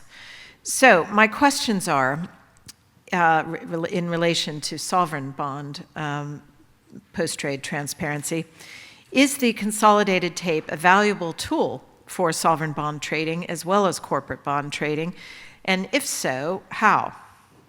And who would like to answer that one? Go I mean, I guess as a starting point, it's fair to say there's already a great deal more transparency in sovereign bond markets as a general rule, certainly looking at the larger sovereign bond markets than there is in corporate bond markets. I think the other risk here is when you look at the size of issues and the risks that the market makers have to undertake in order to warehouse those risks, they're clearly, in the vast majority of cases, much greater in credit markets than they are in rates markets or sovereign bond markets, such that, I worked for 9 years as an interest rate strategist. I was coming up with trading ideas in government bond and interest rate swap markets. And it was always the view that you couldn't move a government bond market. I mean, I like to disprove that rule from time to time, but as a general rule, you couldn't move a government bond market, but you could certainly significantly move a corporate bond market for an individual firm's securities. So I do think, there may be some fear associated with immediate transparency of corporate bond trades, particularly if they're under the size that requires deferral. Yeah, I mean, we clearly want to see a corporate bond and a sovereign bond tape. We acknowledge, as Jonathan has said, more transparency may be available in parts of the sovereign bond market today. I think one particular aspect is that we need to disallow aggregated reporting of trades, because the whole point of the consolidated tape is, as Liz said, trade by trade reporting, and you can't do that if it's aggregated. And that's the consistent message we also hear from the providers or potential providers of such services. Obviously we have to look at the deferrals regime and the possibility for market makers and risk takers to protect themselves, but I think that has to be very carefully looked at and calibrated. My members were very disappointed with some sell side, both on corporate bonds as well as sovereign bonds during the COVID crisis in March.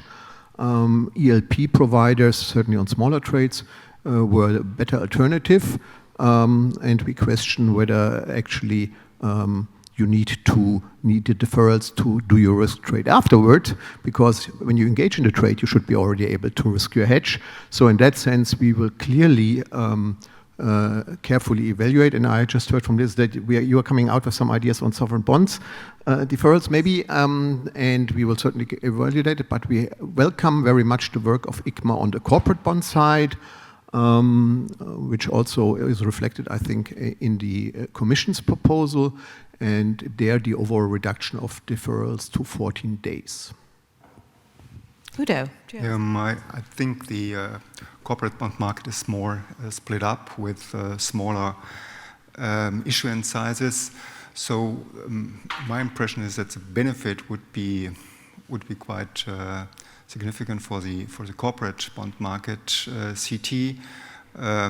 It appears to me that the government bond market is a bit more transparent already. The issuance sizes at least are larger, but there is certainly also, it appears to me, application case for the sovereign bond CT. Yeah, and thank you. And as Rudy just mentioned, ICMA is working on a sovereign bond framework, just like we did for the corporate bond framework, and we now have a working draft, which, and this is a buy side and sell side agreed, which, believe me, took all summer and then well into October to get it over the line. Yes, there is more transparency in the sovereign bond market. But when you talk to various ministers of finance, and many of them say not enough. But the flip side is you do have to protect the large, the primary dealers who are in the market buying the bonds from the governments, and you have to protect them and you have to protect their risks. So you have to have extended deferrals for them. In our view, we just need level 1 to not say indefinite aggregation. Again, you can take care of the larger transactions in sovereign bonds with extended deferrals so that at some point you get the trade-by-trade data. And that way, you can have event planning, based on previous event analysis, looking at COVID, the war in Ukraine as examples. And then you can also see if you're going to get out of equities and into bonds, where, and this is also government, looking at government bonds, how are you as far as the size of your trade compared with what is out there today? And that is needed in the sovereign bond space. And that's come very much from all of our members, that sovereign bond transparency is needed, but I would say more so from the buy side. Very big driver of that. Moving on to we were talking about balanced transparency. So active bond market participants are advocating for balanced transparency. And that's in order to realize the benefits of transparency while protecting liquidity providers. So why does a one-size-fits-all approach to bond trade, post-trade bond transparency not work? Or does it? Should the publication of bond trades have the same real-time or deferred time frames for 2 million trade sizes as 20 million or 30 million? And if not, why not? And who should I pick on for this one? Okay, I'm going to go to Michael. Well, maybe, what are your thoughts? Yes, my first thought would be that the trade size itself is not sufficient information, because trading sizes need to be reflected with the overall market liquidity. And once again, we have very different liquidities, not only between sovereign bonds and corporate bonds, but also within the different issues of sovereign bonds across Europe. So we have smaller countries, we have larger countries, and so it will be a challenging task to find the right balance, how to manage this in practice. I think we all agree that there need to be some deferral and protection of market participants, but on the other hand, of course, if the deferral is too long, then the information becomes more and more meaningless. So we have to find the right balance, and this will be a challenge. I was surprised, Liz. I thought that was common knowledge, but then we attended both the workshop at the Dutch regulator on the bond CT, and the guys at Flow Traders and Citadel were pretty adamant that actually all bond trades should be disclosed on T+2 at the latest, independent of price and volume. I think that shocked some of the sell-side guys. We were in principle in favor of that, but obviously we realized that the risk trading capacity for larger bonds, especially large and illiquid bonds, needs to be protected.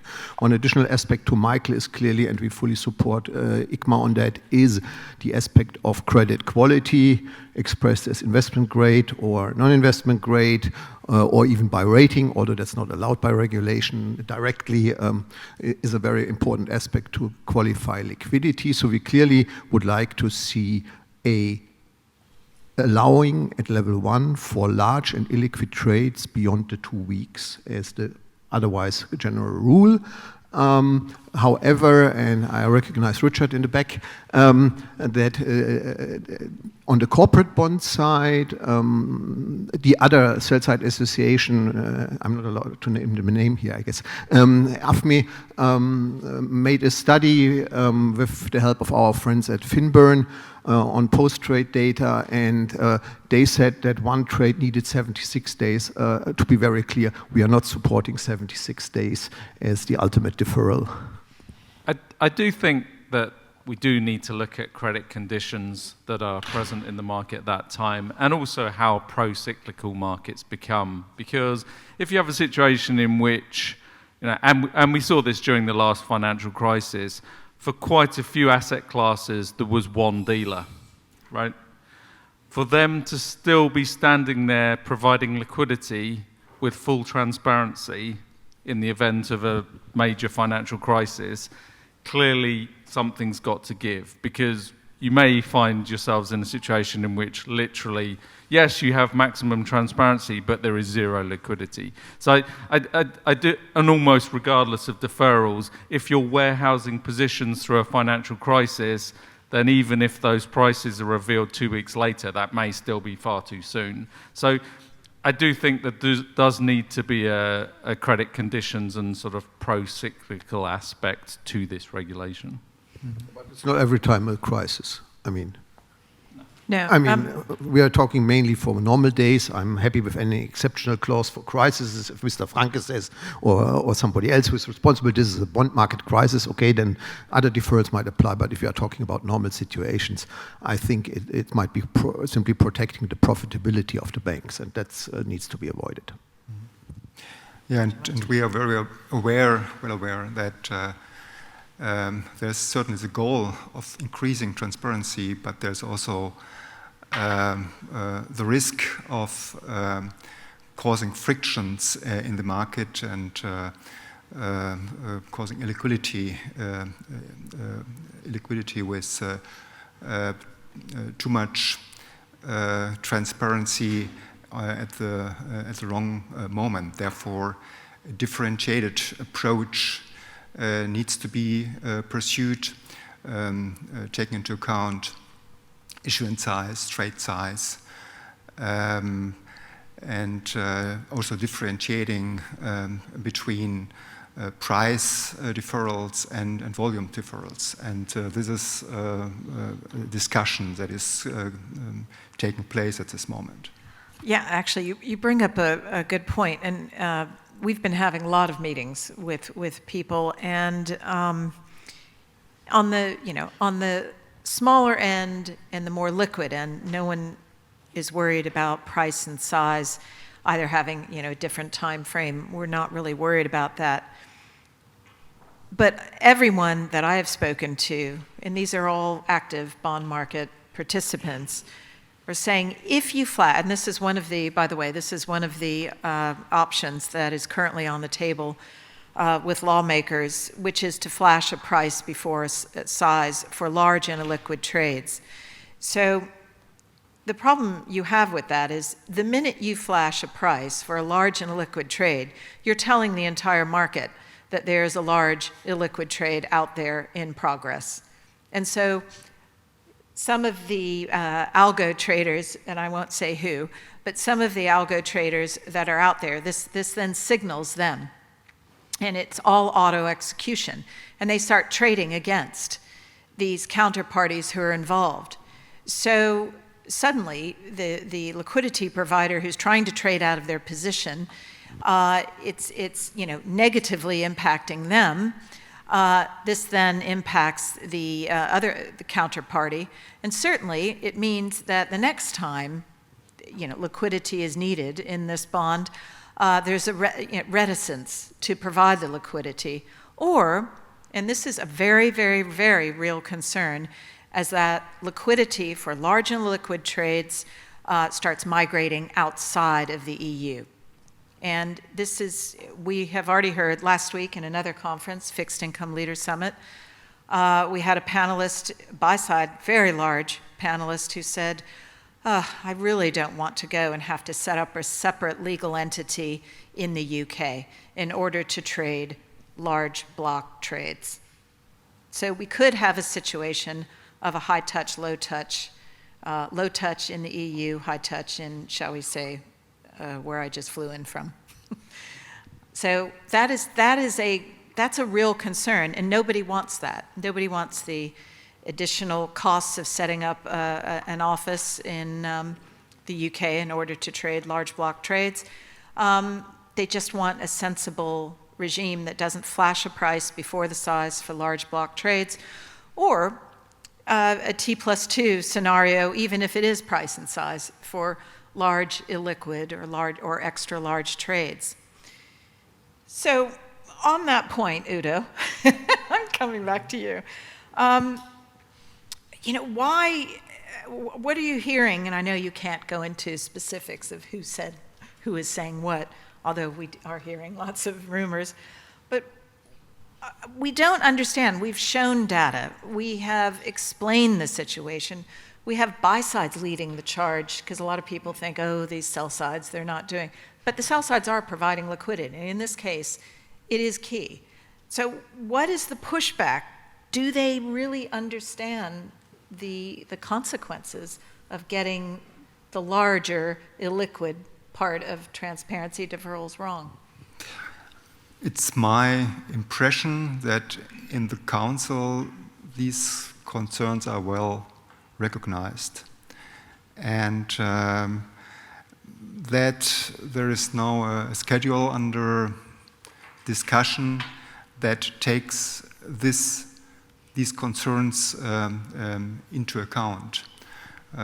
There is a framework that distinguishes between several classes, up to 5, even taking account of very, very large trades, and set different deferral periods for prices and for sizes in these different classes. And it's a framework that foresees publication from real time through end of day up to even 4 weeks and 8 weeks. It's certainly under discussion, or it needs certainly to discuss whether 8 weeks or other specific deferral periods are appropriate. But I think the general idea is understood, and there is a discussion to fill in this bucket, or to specify the content of the bucket by level 2 legislation, or by legislation or regulation by ESMA. So this gives the possibility to adapt these buckets according to the concrete realities of the market, and even to strengthen the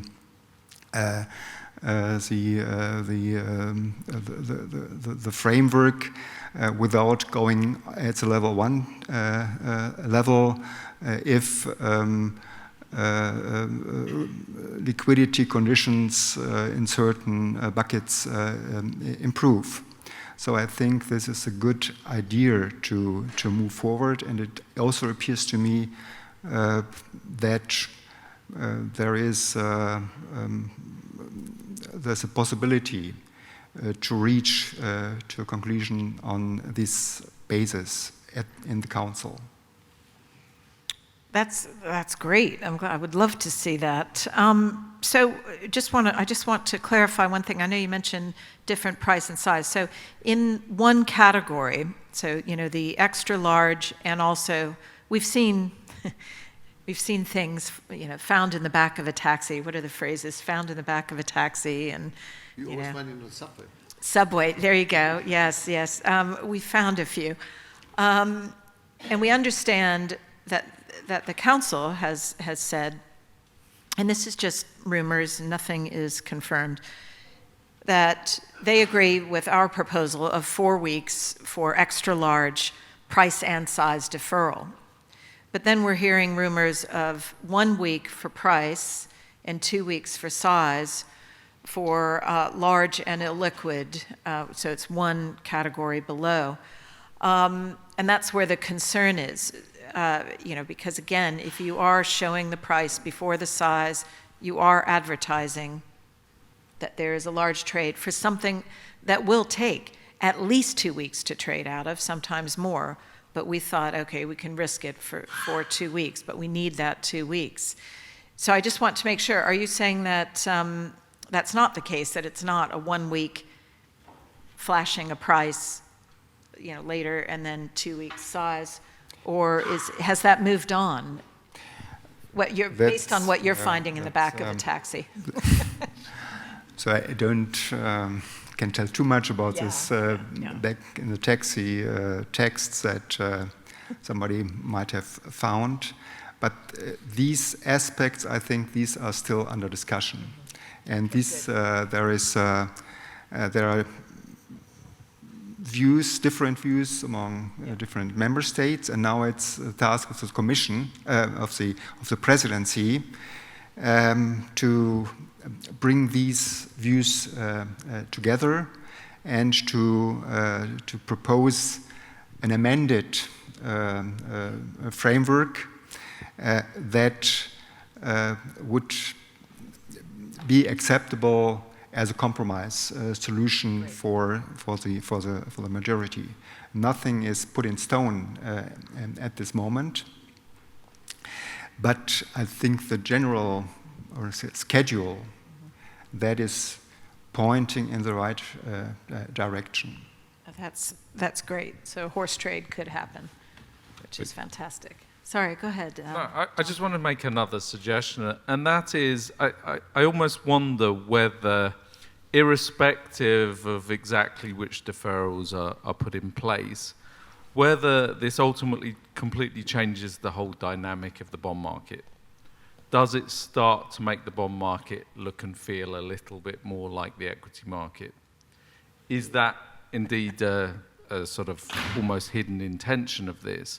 Do we see much more activity moving on to electronic trading venues and platforms? Do we see a demise of much of the OTC bond market? Do we find that firms, pension funds looking to move significant amounts of risk around really struggle to move those large positions quickly and efficiently, simply on the basis that they can always trade, but they can only trade in relatively small pieces electronically?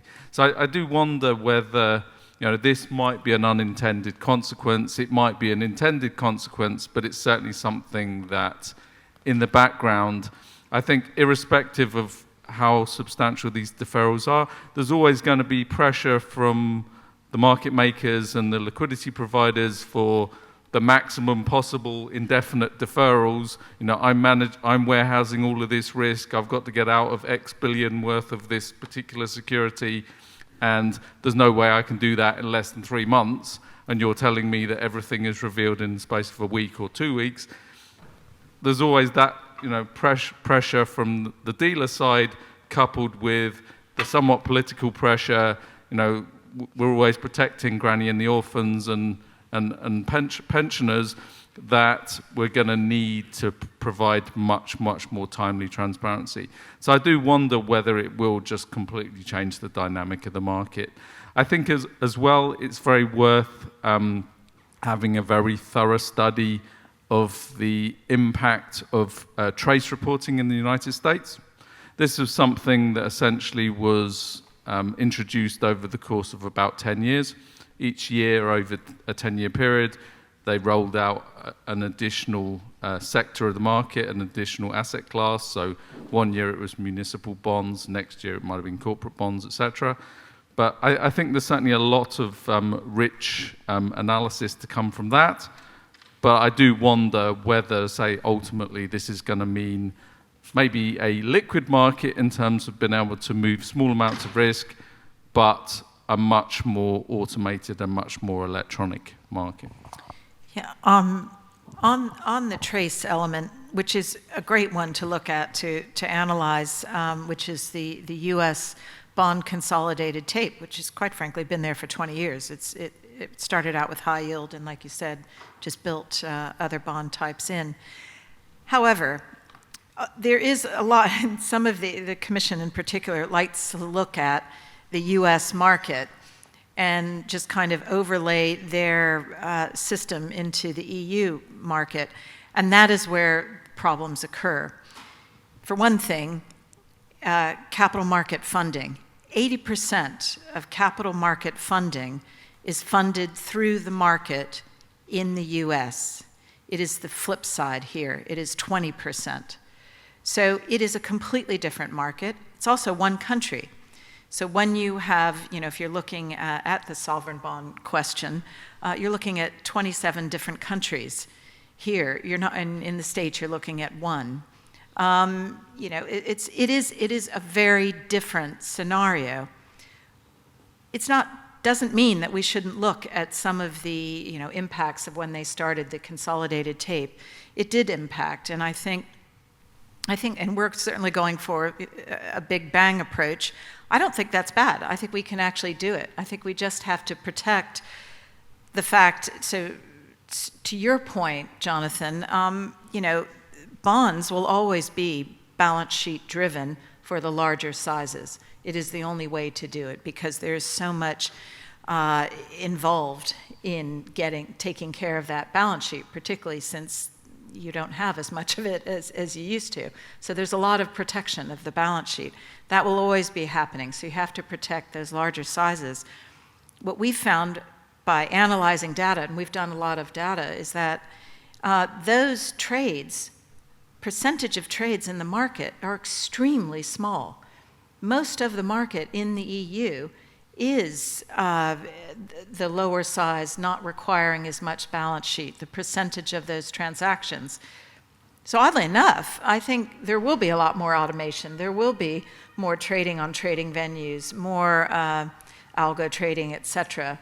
But then there'll still be that area for the balance sheet. That's what I'm hearing, and putting I was in market structure before joining ICMA, so putting my market structure hat on. But just be careful on looking at the US market and thinking it is the same as the EU. It is not. I fully agree with that, Liz, also with the move towards electronification. Therefore, I think what Udo Franke just said, it's very important to see in the Council that they're moving to a framework. Actually, Ms. Hübner on the Parliament side is not so far away she's good. Of that either, and both provide for some flexibility by ESMA looking at markets. That's your study aspect, I think. So I think we are at a point, if the political will is given, and that doesn't seem impossible, that a bond tape, especially a corporate bond tape, could be introduced with a general deferrals framework which can be adjusted by ESMA in view of more or less liquidity and maybe certainly in exceptional situations. So we should really go moving forward. I would be against 10 years of studies. We have already waited over 10 years. Oh, I was going to say, I don't think we need to do that. Yes, Liz, you mentioned the trace is something different, and the US is a different market. I mean, this is what I wanted to express right in the beginning when I said Europe is much more fragmented, not only with this respect to corporates against sovereigns, but also within the sovereign bond markets. And we don't have, of course, we don't have the option for a stepwise approach in this respect, because it covers all European member states, the consolidated tape. So it will cover markets with a very different liquidity structure and participant structure, the number of dealers active in a specific market segment. And from a legislator's point of view, I completely understand the difficulty in the negotiation process, because legislators are dependent on educated guess when they're talking about deferral periods. And deferral is just a nice euphemism for taking transparency out of a system which is originally intended to increase transparency. For good reasons, as we, I think, understand it is necessary to have some correction mechanisms in forms of deferrals. But of course, it is also not surprising that legislators might get different answers about what the right period is, depending on whom they ask. So different market participants have different preferences and different views on this, and this makes it indeed in particular difficult, and it will be to some extent a trial and error process, because this is not a mathematical equation. At the end of the day, legislators will have to take the responsibility, and they also will be blamed if they're doing something wrong. So it's not a very pleasant job, to put it this way. But it was decided there's a political will, and it needs to be calibrated in a way. And I think wherever the first step will be, I think it's for sure that there will be more than one recalibration after it was introduced, I think. Actually, you bring up a good point, and this is, the Commission has recommended a consultative working group. Now, they've designed it more around data quality, and ICMA, and supported by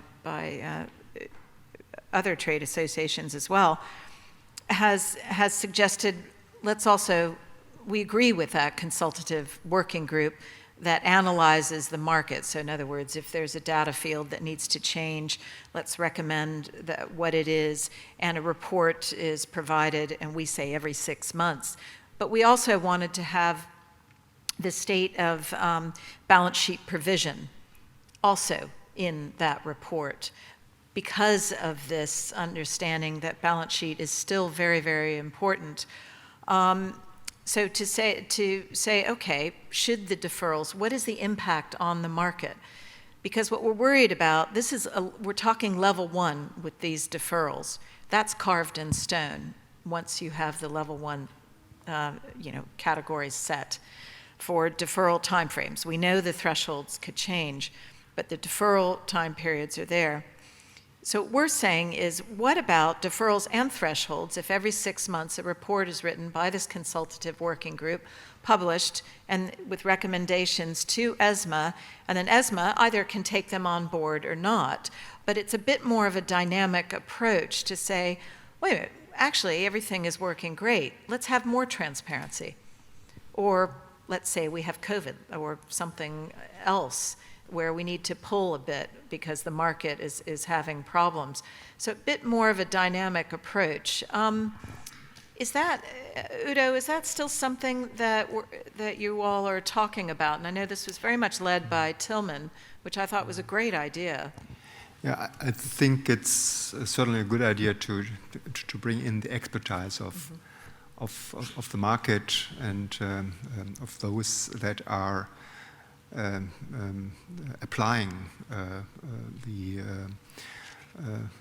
regulatory requirements, but I would be cautious to create new structures in addition to the already existing structures in, for example, the level 2 process, and to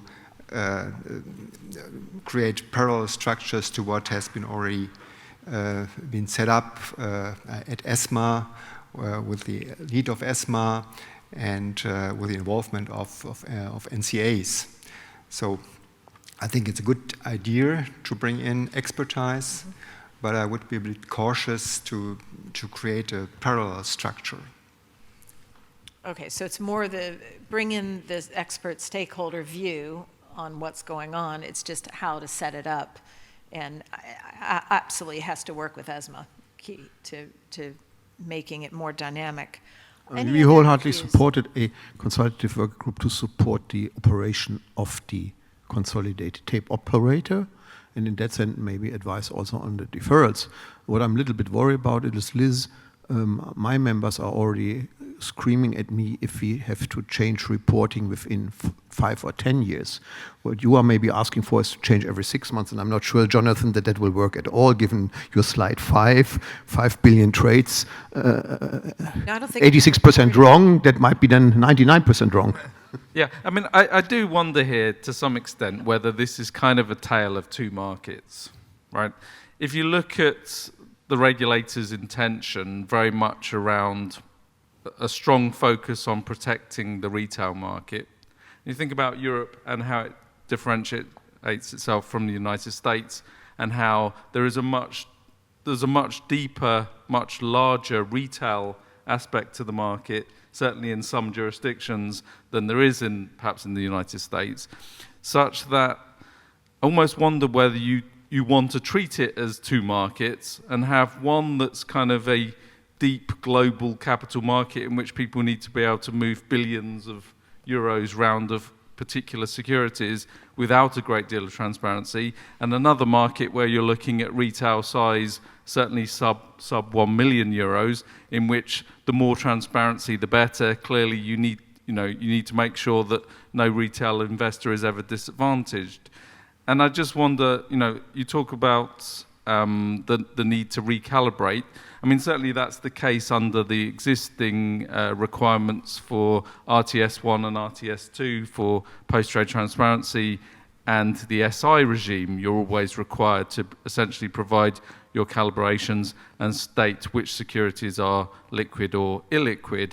And yeah, I do wonder whether, perhaps too much time will be spent on focusing on enormous capital market trades, which, yes, of course, the buy side would love to see the details of, but in practice, you're not actually protecting the audience that you primarily want to protect. I think you bring up a really good point. Yes, and in the discussions that we've had, you're right. At the lower end, that's real time. You're not going to touch it that much. I think the question is, amount outstanding or issuance size.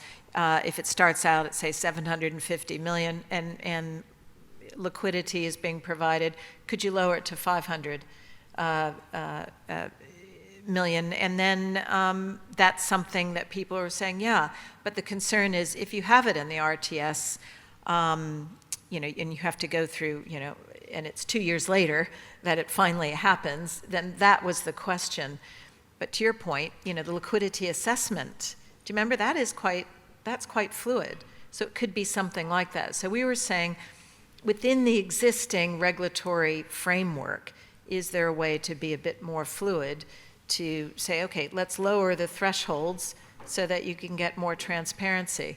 And that's where it is. But to your point, the smaller end, yeah, I mean, you don't need to change it and play with it. Yeah. So. Listen, maybe one aspect. I think the problem with the flexibility is the political responsibility, because, I mean, to some extent, the calibration and setting of deferral limits with respect to size and time is a huge, as I mentioned before, a huge political responsibility, because if you're doing something wrong, it can have very severe negative effects on the market, and therefore there needs to be some political accountability. So you cannot just leave it to a group of some kind of consultative panel in the end to fine tune every 6 months to their likes. So this is. I think it's just a recommendation. Yes. This is not.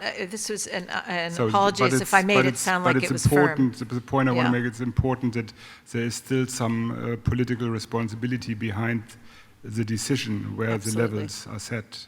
Yeah, at the end of the day, the buck stops with ESMA. Because you mentioned yourself, so the worst case scenario would be if it's set on if the deferral calibration is wrong, then the market might move to the UK, for instance. Yeah. So I mean, we have a historic example about a regulatory decision.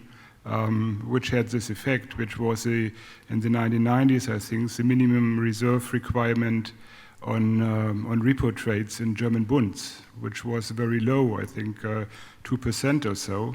And not only the repo trade, not only the repo desk, the complete bund trading went to London within a couple of months. It came back, was repatriated after the Bundesbank decided not to have this repo minimum requirement anymore, but indeed a wrong calibration or a wrong regulatory decision can have dramatic impacts on markets. That's a superb example. Udo, do you have any thoughts on that? No, I would agree with this, and it's therefore that I think ESMA should be involved in the level 2 process. Well, they are the level 2. Yeah. It should be observed, and then political responsibility is also there, and the structures they should be combined, but there should be avoided to create a silo apart from the established frameworks that already exist today. Okay, great. So dynamic, but in ESMA or with ESMA. Okay, fantastic. We've got 12 more minutes. I'm just going to ask one question about data, and then we'll move into equities. I saw the 86%, and I know you were talking about SFTR, but in the MiFiR context, is it something, and this is to Jonathan, is it something along those lines of, 86% of 5 billion records, are they somehow with incorrect data? I mean, we've seen situations where reference data, CFI code, which is class of financial instrument, is reporting, it's set for as an equity when it's actually a sovereign bond, and we had an example recently with that. But Jonathan, is it the same sort of situation in MiFiR? Yeah, I'd actually say that MiFiR relative to the other regulatory regimes in the European Union is still very much the primary focus from an RTS 22 transaction reporting standpoint. And that is indeed where we see a quite high percentage of the errors and queries that we experience. I think it's fair to say that when MiFID II was introduced and we moved away from the original MiFID regulation, and they looked to increase the scope of transaction reporting beyond equities and bonds and into FX, commodity and interest rate derivatives, for example, that it was very bold and very ambitious, but we're also trying to do a great deal with, relatively speaking, a small number of fields. So under MiFID II, we have 65 reportable fields, compared with up to 155 under SFTR, and for the EMIR refit in excess of 200 fields. And yet you're trying to kind of essentially shape a very vast array of very different, distinct transactions into the one regime. So in doing that, certainly, there have been lots and lots of data quality challenges, and part of the MiFID II MiFiR review is all about how initially they can start with the level 1, so the regulatory text, and how that can be refined and improved so that they can start to create greater links in terms of monitoring for areas like market manipulation between the order flows and the resultant executions. So there's quite a few changes proposed, but to be honest, until we really tackled the level 2 and the level 3, I think they're probably kind of scratching the surface in terms of what is required. Okay. Wow. Thank you. Okay, I think we should move on to equities in the few minutes we have left. Might have to go over 5 minutes. So looking, we've reviewed transparency and consolidated tape and related issues from a bond perspective. What are the talking points for an equity consolidated tape, which everyone generally does an intake of breath and goes, ooh. And so what are equity traders and market structure participants interested in seeing from a MiFiR review? Michael, what are your thoughts on equities and consolidated tape? Well, I think the first thing worthwhile to be mentioned is that by doing technically the same thing, I think there are significantly different regulatory targets or purposes why they want to do it. I mean, we have not the situation like in the bond market where the CT is basically focused on improving the price transparency and price quality. In the equity field, we have a lot of data already, which is transparent, but it is expensive. So, I mean, one core target of the regulatory objective is the hope that the consolidated tape from a market participant's point of view could help to reduce data cost in the equity market to some extent. The data from the tape will not be feasible for each and every application, of course. It also depends on how it is designed, what kind of latency we will have at the end of the day.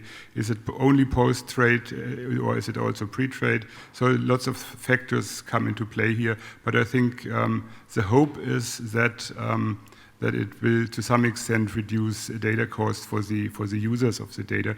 Whether this works, it is still questionable, I think. Yeah. I was just going to quickly state, I think it's a case of thinking about who your audience is, who are the intended beneficiaries, and will this create a level playing field? And I think quite possibly the answer to those questions is yes, it is likely to create a level playing field. Clearly, from the existing incumbent data providers who are able to sell level 1, effectively, I think they refer to it as level 1 and level 2 pricing data. Clearly there's going to be a lot of pushback, but in terms of creating a level playing field, particularly for retail investors, clearly it would be a great step forward. Udo, do you have any thoughts on this? Discussion at the council level on the equity consolidated tape is much more controversial than the discussion on the bond consolidated tape. I can see a potential landing zone for the bond CT. For the equity CT, there are still some difficult questions that need to be resolved. There seems to be a general view that the bond CT should consist of post-trade data, even real-time or close to real-time, but there is still a controversy about pre-trade aspects. Some views that pre-trade must be included, at least the EBBO aspect. Others are very much opposed to this. There are also some views that say smaller exchanges should not contribute to the consolidated tape. They should have the option of an opt-in. And these are issues that are difficult to solve, and there's still some way to go to come to a general view on this aspect. Yeah, which is why we're hearing that a bond consolidated tape is more likely to start first. That's, I think, the view of a lot of members. Say there are others that are also favoring an equity tape. Oh, okay. Yeah, or say it should be at least come into effect at the same time. This is also the sequencing is also an issue that still is under discussion and needs to be part of a package. And another aspect that's very controversially discussed is the PFOF payment for order flow. I was going to ask you. But yeah. Go ahead. So this is also very, very controversial aspects. These are payments that some trading venues or market maker on trading venues pay to brokers for directing their trades to certain trading venues, and there is a concern among certain member states that this might create conflict of interest and be to the disadvantages of small investors. These considerations are mostly on a theoretical point of view, especially some German brokers use PFOF, and there is some research even by BaFIN that says it's not harmful. To the contrary, it's beneficial to the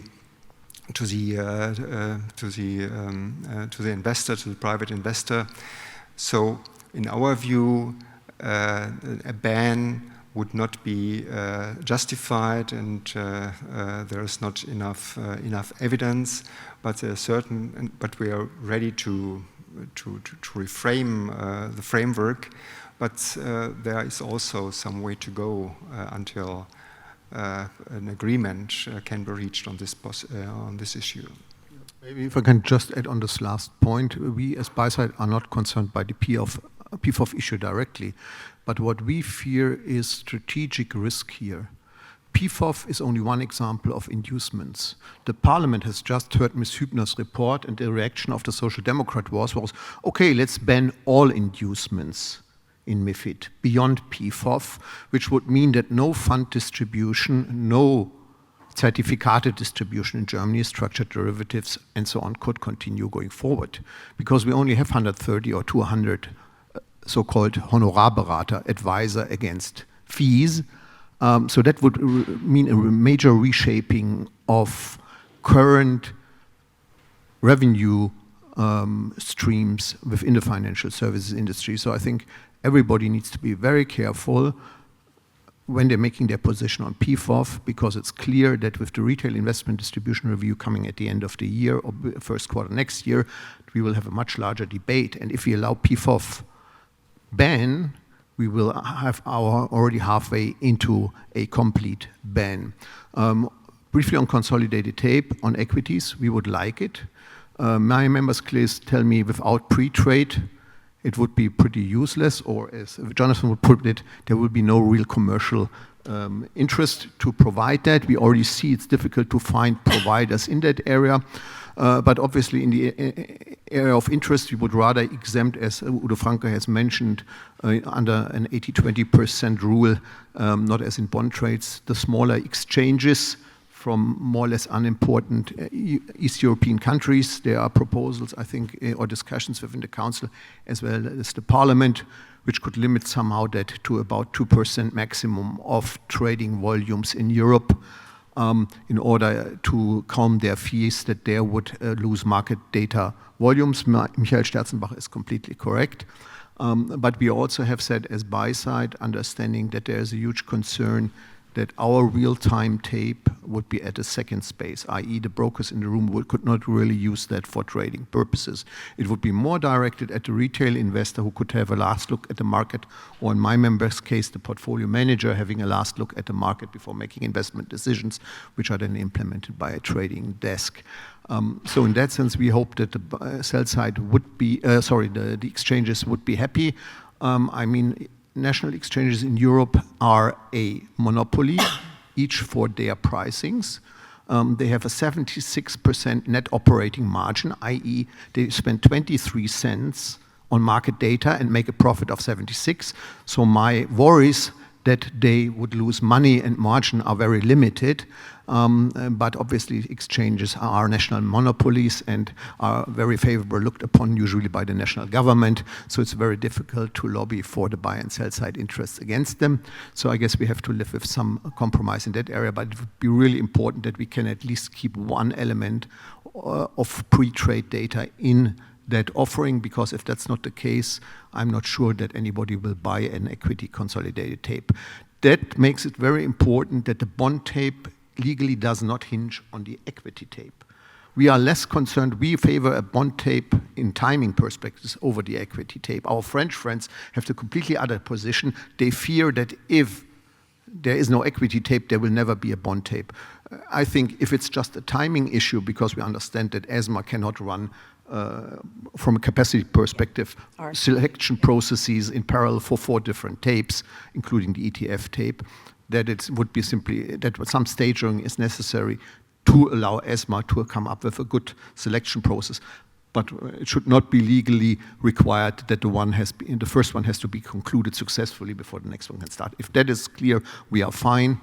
And just one last sentence, Liz, ETFs are our product, and we are very happy to include that in the equity tape, and we are very happy to provide, in that case, obviously also pre-trade data. Thank you. Actually, you bring up a good point, and I know we're over time, we are wrapping it up. But Udo, in the discussions that you're taking part in, are there contingencies that could derail the bond consolidated tape? So in other words, I've heard this potentially from the Commission saying, if we don't get an equity consolidated tape, the bond consolidated tape is not going to happen, and whereupon the whole bond world goes, no, because we're in touching distance of it. We've got the technology is there. We've got the willing CT providers. It's ready to happen. Do you think, is there any way that equities could derail a bond consolidated tape? I'm not sure derail, but it a conclusion and general agreement on the MiFiR file in the Council will only occur if all issues are solved, if there is a consensus majority for all issues. And therefore, I'm not sure whether this consensus can be achieved on all aspects, and particularly the last 2 aspects that we mentioned. And therefore, it's possible that under the Czech presidency there will be a general agreement. They are working for it. I see the chance that they achieve that, but there's certainly not certainty that they will achieve that. And that was going to be my final question. Do we think the Czechs could get it over the line, get MiFIR and transparency, the MiFIR file over the line, or do you think it will go into the Swedish presidency? What's your best guess? This is just a guess. I think it's possible, but maybe we will see clearer at the end of this month or next month, after further negotiations have taken place, after member states have come together, after we see what the ideas of the Czech presidency are, and whether they are supported. And it's possible, but I'm not sure it will achieve. To sort of watch this space. Okay, well, that's it for us, and I just want to thank my fabulous panel here for a very frank and brilliant interactive discussion. My name is Dirk Brandenburg. I'm the head of ESG and credit research at Scope Ratings, which is a pan-European credit rating agency and also an ESG scoring company. Michael has given me the sort of after lunch slot to warm everybody up again. which is the one task I face. The second task I face is that I'm in front of a really high-powered panel of people who, frankly, have a lot more at stake in ESG than I can possibly have as a representative of a credit rating agency, so no pressure there. But I'll try my best. The title of my presentation today is the future of ESG, so I can answer you now, there is a future, but the subtitle is that less may be more. So that's what I will explore on today. I think I start off with remarking that ESG investing has had a very, very good run, certainly since 2017. There's plenty of statistics out there showing that both the volume but also the flows into ESG funds.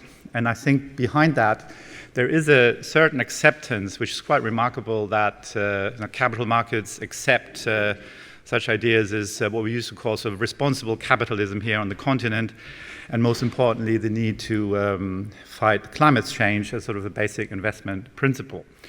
And with that respect, this ESG idea, which has been around for a while, has certainly developed a staying power that is much stronger than personally what I would have thought, because as a fund management professional, I've seen many fads going through the industry and come and go, and then you're on to the next thing. So that doesn't seem to be the case with ESG. Listening to the MiFID panel this morning, I'm not sure whether ESG has the same staying power as MiFID reform. So I think that needs to be seen. Now, in terms of starting off the argument here, I want to first of all go through, I think, the challenges really here for ESG going forward.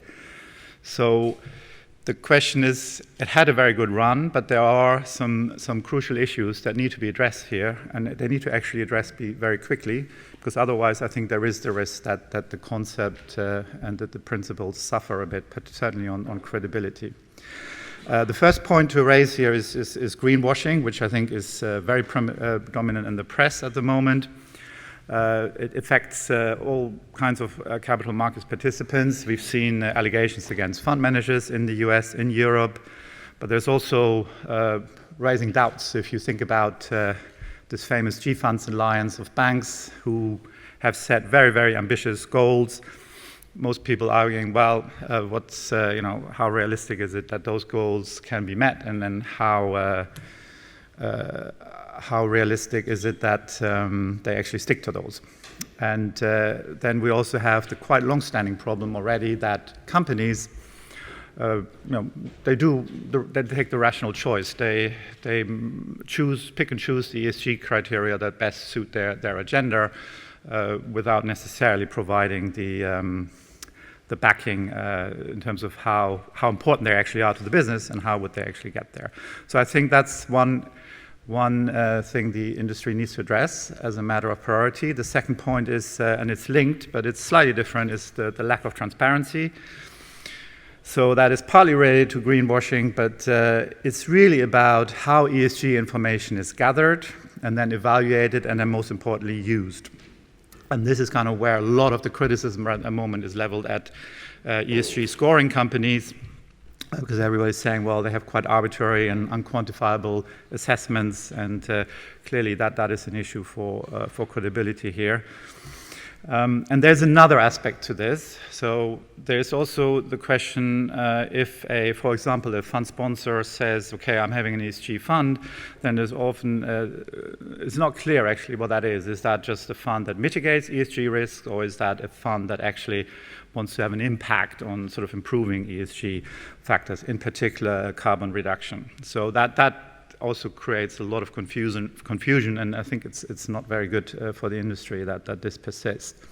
And I think the last concern is one sort of, are you a victim of your own success, in the sense that, yes, there's been a lot of growth, there's also been a lot of sort of publicity, but in the end, given that this has been going on for some time, the industry hasn't really shown any impact on the real economy. So we're still dealing with the same companies, we're pretty much dealing with the same carbon footprint. And there's the question, so what? What can you actually do? And I think that's become more prevalent since 2020, and certainly this year, because there are now other risks out there that require attention. Obviously, we had the health crisis, we have the whole geopolitical crisis, and most importantly, this year, we have investors, frankly, focused on record inflation and rising yields. And I think that also has exposed some weakness in the ESG thinking, because fundamentally, it is a strategy that puts you into long-term growth sectors which are very interest sensitive. So this whole idea of long-term investment in an environment of rising interest rates is a total different ballgame, because the duration shortens a lot, and the investment horizons shortens a lot, because people have to deal with the day-to-day priorities of managing portfolios. And then also the priorities, quite frankly, have changed. So, today people are discussing, what should I do in defense? Should I invest in coal back? All things that, frankly, for ESG investors, maybe a year or two ago was totally out of the question.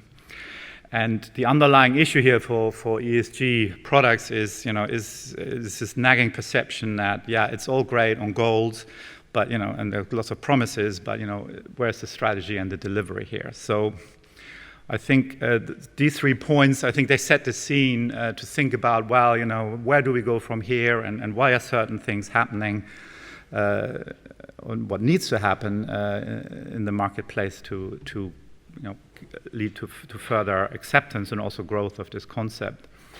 And I think there's basically two messages here, right? One is, it needs a better regulatory and accounting framework on one side, and I will talk about that in a minute. And then there's another one, which is really, it needs to be very, very clearly distinguished between, are we talking about ESG risks, or are we talking about impact? And I think if those two big complexes can be addressed, I think then a lot of the concerns that are around at the moment, they will eventually disappear. And then, so if we talk about the regulatory and accounting framework, I think this is the best audience I can have for this, very much to the core of what a lot of people are exposed to in their day-to-day work. We're dealing with two frameworks that are coming our way. One is the SFDR, which is probably most relevant to the people here in the room. And then the other one, which is most relevant for people like myself, actually, who work on the sort of analysis and research side, is the CSRD, which is essentially about how companies should actually provide ESG information. And I think the main point I want to make here is there is no coordination there. So we have an SFDR, which to my feeling seems to be running slightly ahead of schedule, in the sense that there's a lot of push to get this done really, really quickly. In fact, it has already started this year and is going to get even worse. Not worse, it's going to advance more next year. And then we have a CSDR debate, i.e. the information turning up potentially with quite a big of delay.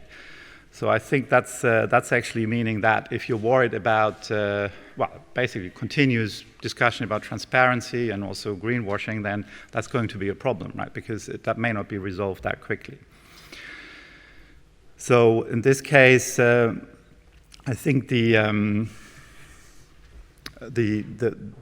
advances here, that will get worse next year, because we already have, I think, and I'm not the expert in this, probably better ask the panel later on, but we already have the situation, funds are essentially required to report exposures, some form of exposures, along with the SFDR, and most importantly with this famous taxonomy regulation. And then next year we have the additional complication that those funds need also to provide these principal adverse impact statements for what happened this year, in terms of, what actually have you done, what have your investments done in terms of impact on greenhouse gases and other things.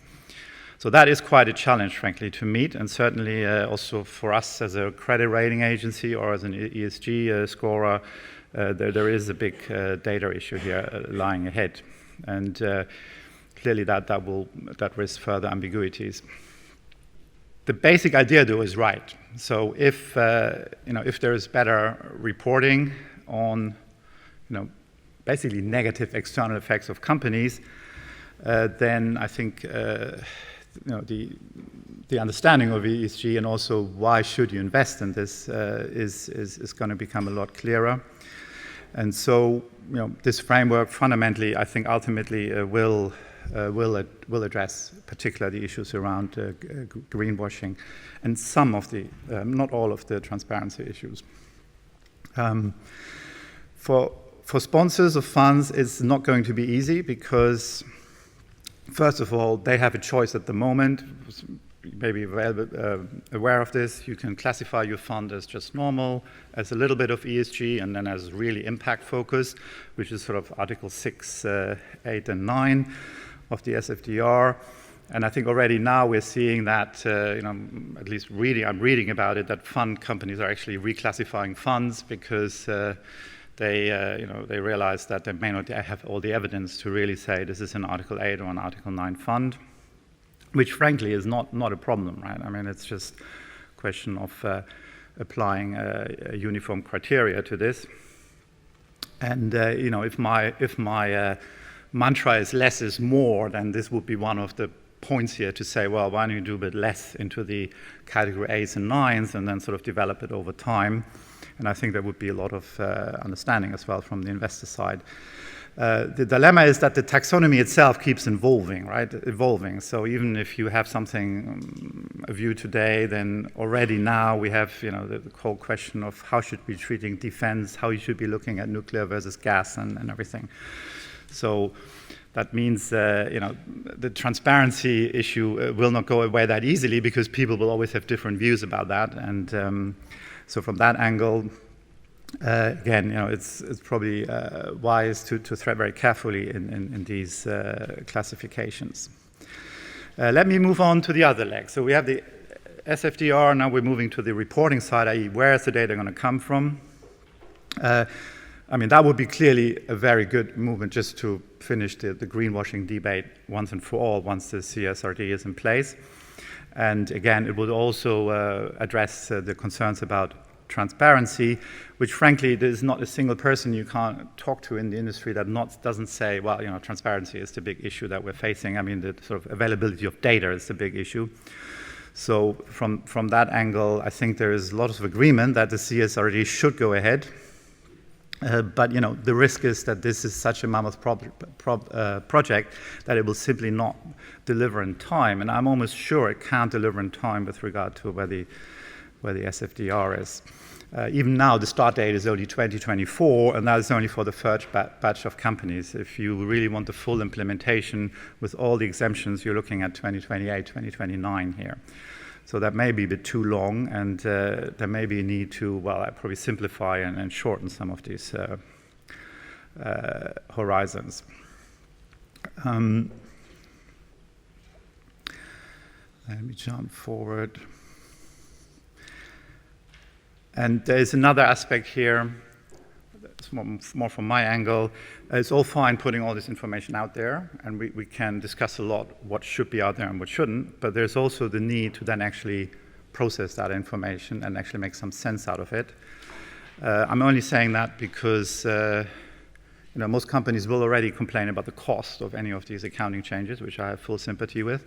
But I can also assure you, as a data provider, there's an enormous cost here involved as well, and it's not clear who's actually, ultimately prepared to pay for all this, and how much investment is actually needs to take place here. But again, if you think about data becoming available in 2024, by the time it's commercially available, usable, you're probably looking at 25, and so there's sort of further risk of delays here.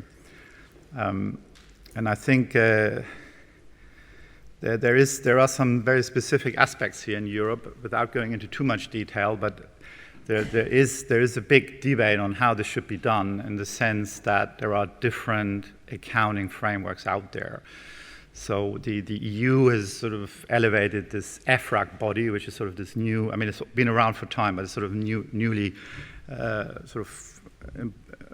raised body that essentially is there to implement a lot of the CSDR ideas.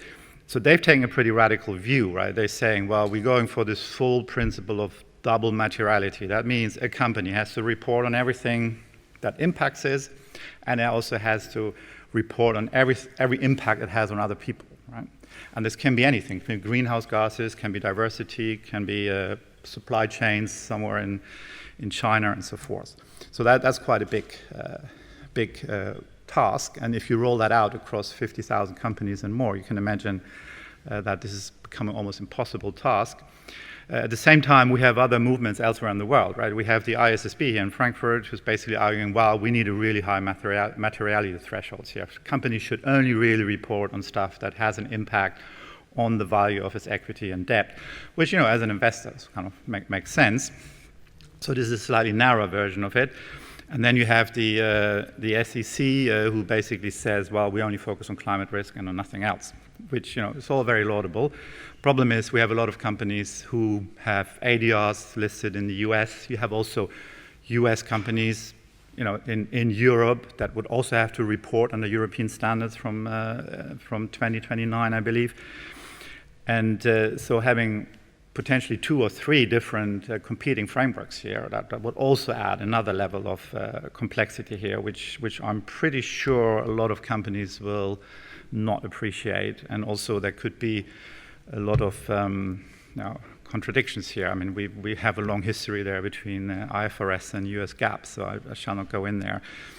So that's an issue, and I think that comes to a head in one issue that you probably heard about, even if you're not too much of an ESG geek, is the whole issue of supply chains and what we call the Scope 3 reporting, which is essentially saying to a company, well, you're going to have to tell us everything, not only about what you do, but also what have your suppliers already had an impact on the environment, and you need to feed that into your calculation, and then you need to tell us everything your customers do with their products, and you have to add it all together.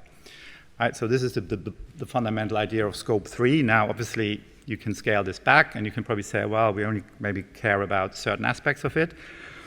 But it is sort of the big, I would say, the big elephant in the room there. On one hand, investors really want this, because if you really want to take out a assessment, particular of net zero goals and the like, you need that information.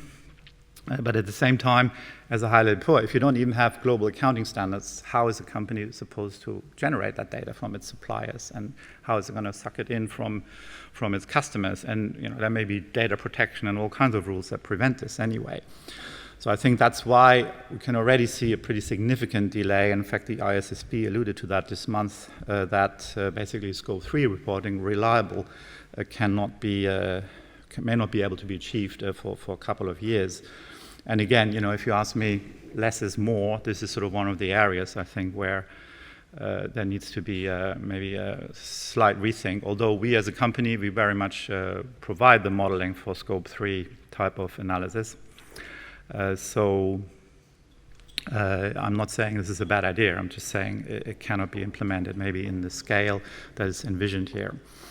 To our friends at ICMA, I have to say that there is an alternative. So green bonds have been around for a while, and also I have to disclose our company. We do provide second-party opinions for green bonds, and that's a good middle way.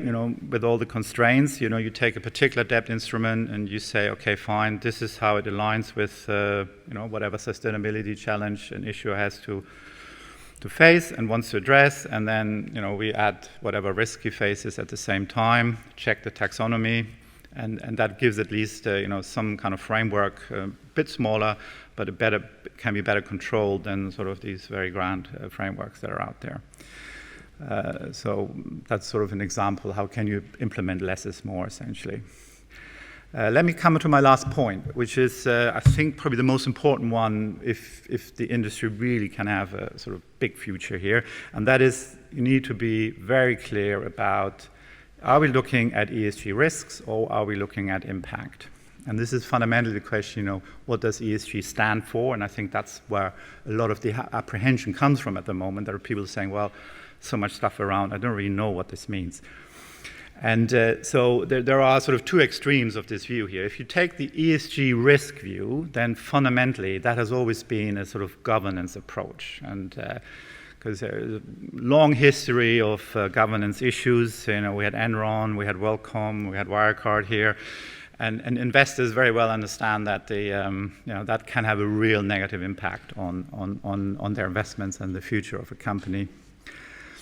And this happens also to be the thing that is the most difficult to analyze with any of these scalable scorecard approaches, because it usually requires a much deeper analysis. So that's sort of creating one pressure point essentially in the whole area of ESG analysis, also because this tends to then drown out all the other aspects of ESG, particular climate, right? So if a lot of the criticism certainly also leveled at credit rating agencies like our own is like, well, you don't really tell us anything here about climate, right? I mean, it's all about governance, and I still need to know what this company is actually doing in terms of carbon reduction and so forth. And the answer then is always, well, it's not material in the time horizon we're looking at. Could be future, could be, but at the moment, typically it's the governance aspects that drowns out all the rest. And that's why, you shouldn't be referring to ESG risk, but it's more like GSE risk, right? Governance, and then social supply chain issues, and then environmental usually comes last. And then climate risk, the additional problem is it gets mingled with all kinds of other environmental risks, so that if you're really a climate-focused investor, an ESG score will not give you a lot of information here what to do. And I think that creates a lot of frustration, I think, particularly among users of ESG frameworks, among regulators, because a lot of these people think, well, climate risk is really the big risk of the planet, and that's what we want to change, and that's certainly the genesis of a lot of the EU regulations we're looking at. So it's therefore important that there is a distinction, right? We analyze ESG risk and we analyze ESG impact, and not to distinguish the two. You could actually go a step further, and you could say, well, really what we want to analyze is climate risk. Right? That's really what matters here. But you can obviously have other factors here. But I think the distinction between risk and impact is the crucial one to provide that transparency. I own this bond, I own this stock. Okay, this is the risk I'm exposed to, and this is the risk essentially my investment poses to other people, right? And if I want to minimize those, then I focus on the impact analysis. And if I just run a more passive strategy, I just want to make sure I don't end up in trouble, basically, with Dr. Evil Inc. or something, then I focus on the ESG risk. And I think that's something certainly my company is promoting quite strongly. So we have ESG risk scores, also credit risk assessments, and then we have impact. And these are separate areas which we do not mix, at least not at this stage. I mean, you could argue in the long term, 2050, it's all one thing, but right now I think analytically it's important to separate those. So that's, I would say, the one idea that I want to leave you with here, whether you think that's, that's one of the things to consider or not. In any case, again, theme less is more. I think it's important not to overpromise here. So if we look at impact, and certainly also our own impact analysis, which other people have the same results, in the end, there's very few industries, there's very few countries who cause most of the particular greenhouse gas emissions. Very little has happened there. And one can debate the pros and cons, but it's basically about lack of available alternatives. And I think it's important to understand that you cannot solve that with an ESG framework. I think it's clear that you can only systemize the issues. You can focus on the impact, and then I think it would be wrong to say, oh, I can change the world with this. And there is a risk of myopia here, essentially, because you could go out and say, well, I really beat up this small company about its whatever social score, right? Which, in the end of the day, has very little impact if they only have like 10 or 15 employees, whatever. Another good example, which pointed somebody from Norway out, I mean, you can buy as many electric cars in Norway as you want. Even if the whole of Norway is electrified, it's not going to change the overall climate change debate. And it's sort of this, from an investment perspective, what that really says is, that the one who gets there first to net zero is not necessarily the winner. It's just the guy who has spent most on it. And then if there's no global coordination or overall our basic portfolio allocation around it, then there are no winners in the race to net zero, right? I mean, there's only if everybody gets there eventually. So, summary here. I pointed out the main challenges here: greenwashing, transparency, impact. First two, transparency, green and washing, can be issued and will be, I'm very confident, addressed by regulatory and accounting framework that is on the way. It will take longer than thought, and it will probably also not come as sophisticated as people envision it at the moment. But the good news is these solutions are on the way. And then, the other point is less is more. Don't overpromise on the impact side here, what the industry can achieve. Thank you. Thank you very much, Dirk, for this presentation. You've given us a real whirlwind tour across the market and regulatory landscape. I'm Simone Utermark from ICMA, and if I could just ask the panelists up, I'm going to be moderating the next panel.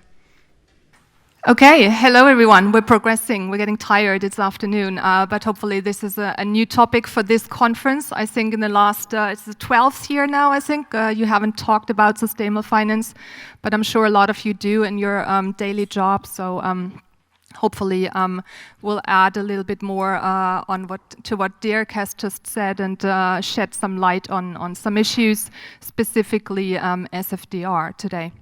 So, let me just introduce my panel. You've just heard Dirk Brandenburg.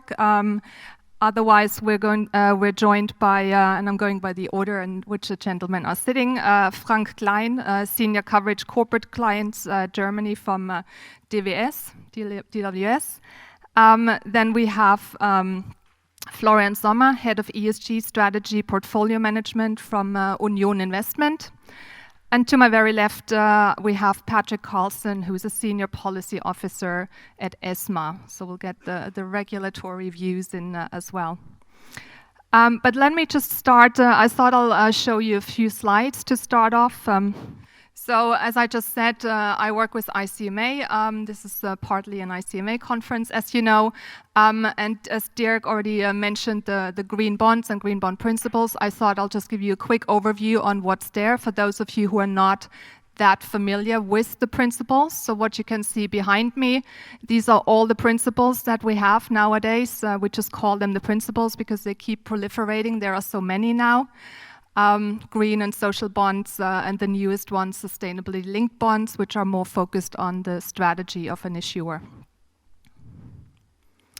This is what we published this year, and you can find that on the ICMA website, by the way, for those of you interested in investing in sustainable bonds or issuing sustainable bonds or being a party in any other aspect, legal party or underwriters. For example, you can find this graphic on the website and it's clickable as well. And as you can see, there's a lot of guidance in addition to the principles. So that was on the market side. The panel, however, is going to focus more on regulation, which is why I thought I'll give you this overview as well. And you will have probably heard of this. It was the 2018 EU Action Plan, Sustainable Finance. And a lot of these actions, or rather the legislative initiatives or regulation that have resulted from them will sound very familiar to you. As I said, we're going to focus a lot on Action 7, Sustainable Finance Disclosure Regulation, the famous SFDR. But as you see, we're now in 2022, and a lot of these are still happening, being implemented, being adopted, and so on. And we'll hear about the various issues with that and get some background explanation from Patrick as well. So following the action plan, now the EU is actually focusing a lot on transition to sustainable economy.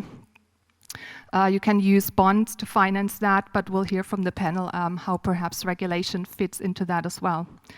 With that, let me start off with Patrick from ESMA.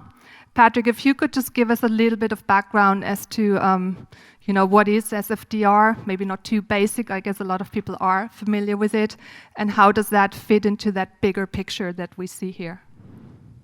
Sure.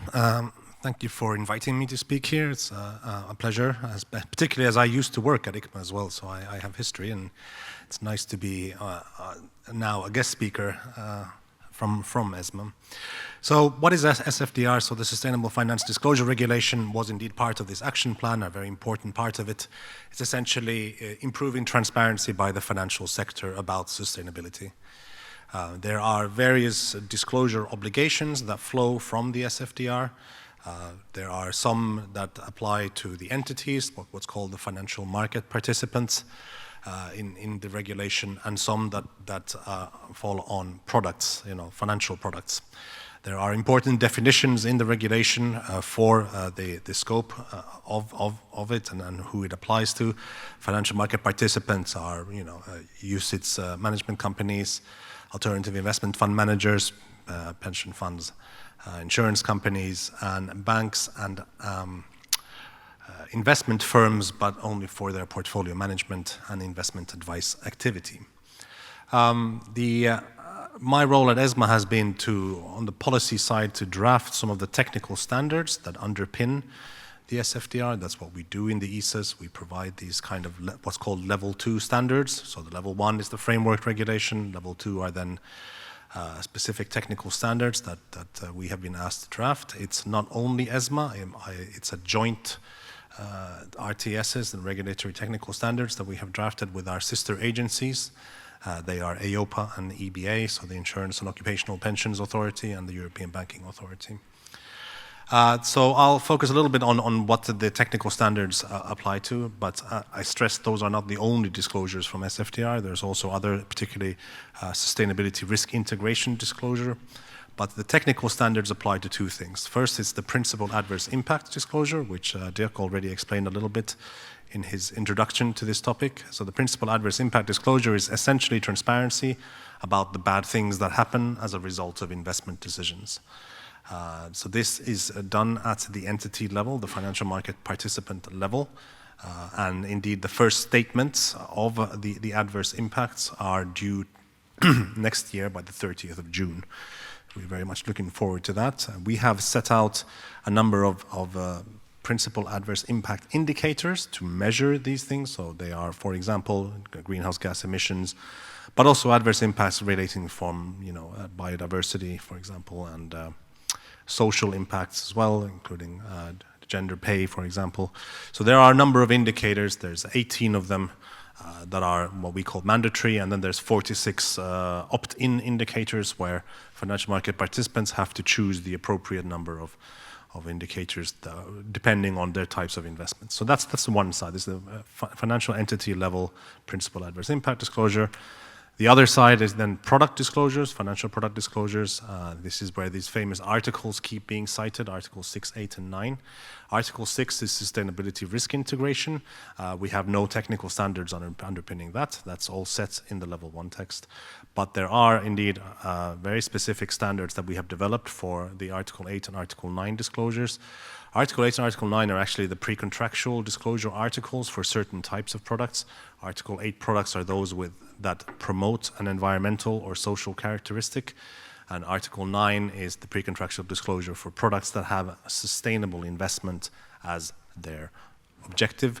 That disclosure is underpinned by templates. We have developed pre-contractual and periodic disclosure templates where a number of pieces of information have to be disclosed. These templates are becoming applicable on the 1st of January, so we're very much looking forward to understanding their impact in terms of how sustainability is understood by investors. It's very important to remember that SFDR is a transparency regulation. It does not set criteria. The European Commission has made very clear through Q&A that SFDR is design neutral, so to speak, except for one important point. Article 9 is sometimes called dark green or greener than the Article 8 because there is a definition of sustainable investment that looks a little bit like the taxonomy. So the investment have to be in an activity that contributes to an environmental or social objective. It must not do significant harm to any environmental or social objective, and the investee companies have to follow good governance. So that's the kind of pretty much the sole criteria in SFDR for certain types of products. And this then has led to this kind of categorization that Dirk talked about between Article 6, 8, and 9. But I prefer to simply talk about disclosure obligations because there was never any kind of categorization foreseen in the original regulation. That's simply how the industry has implemented the rules. I'll pause. I spoke a lot about on SFDR. There's always more to say, but of course, I think hopefully that does it for the introductory bit at least. Thank you very much. Yes, indeed, there's always a lot to say because there's still a lot coming. Still not a lot of things very clear. Florian, let me turn to you first as an asset manager. I had to smirk a bit when Patrick kept saying we'll look forward to that. Are you looking forward to anything with SFDR? I mean, you already had to start disclosing certain things on 10th of March this year. Last year, that was 2021. There's more to come. What are your thoughts on the SFDR and perhaps also relatedly the EU taxonomy, if you want to speak about that? We're loving it. So I sit in the implementing end in the asset management, so I work in the portfolio management, and I'm in charge of a team who is responsible for sustainable investment processes, ESG data providers, ESG systems.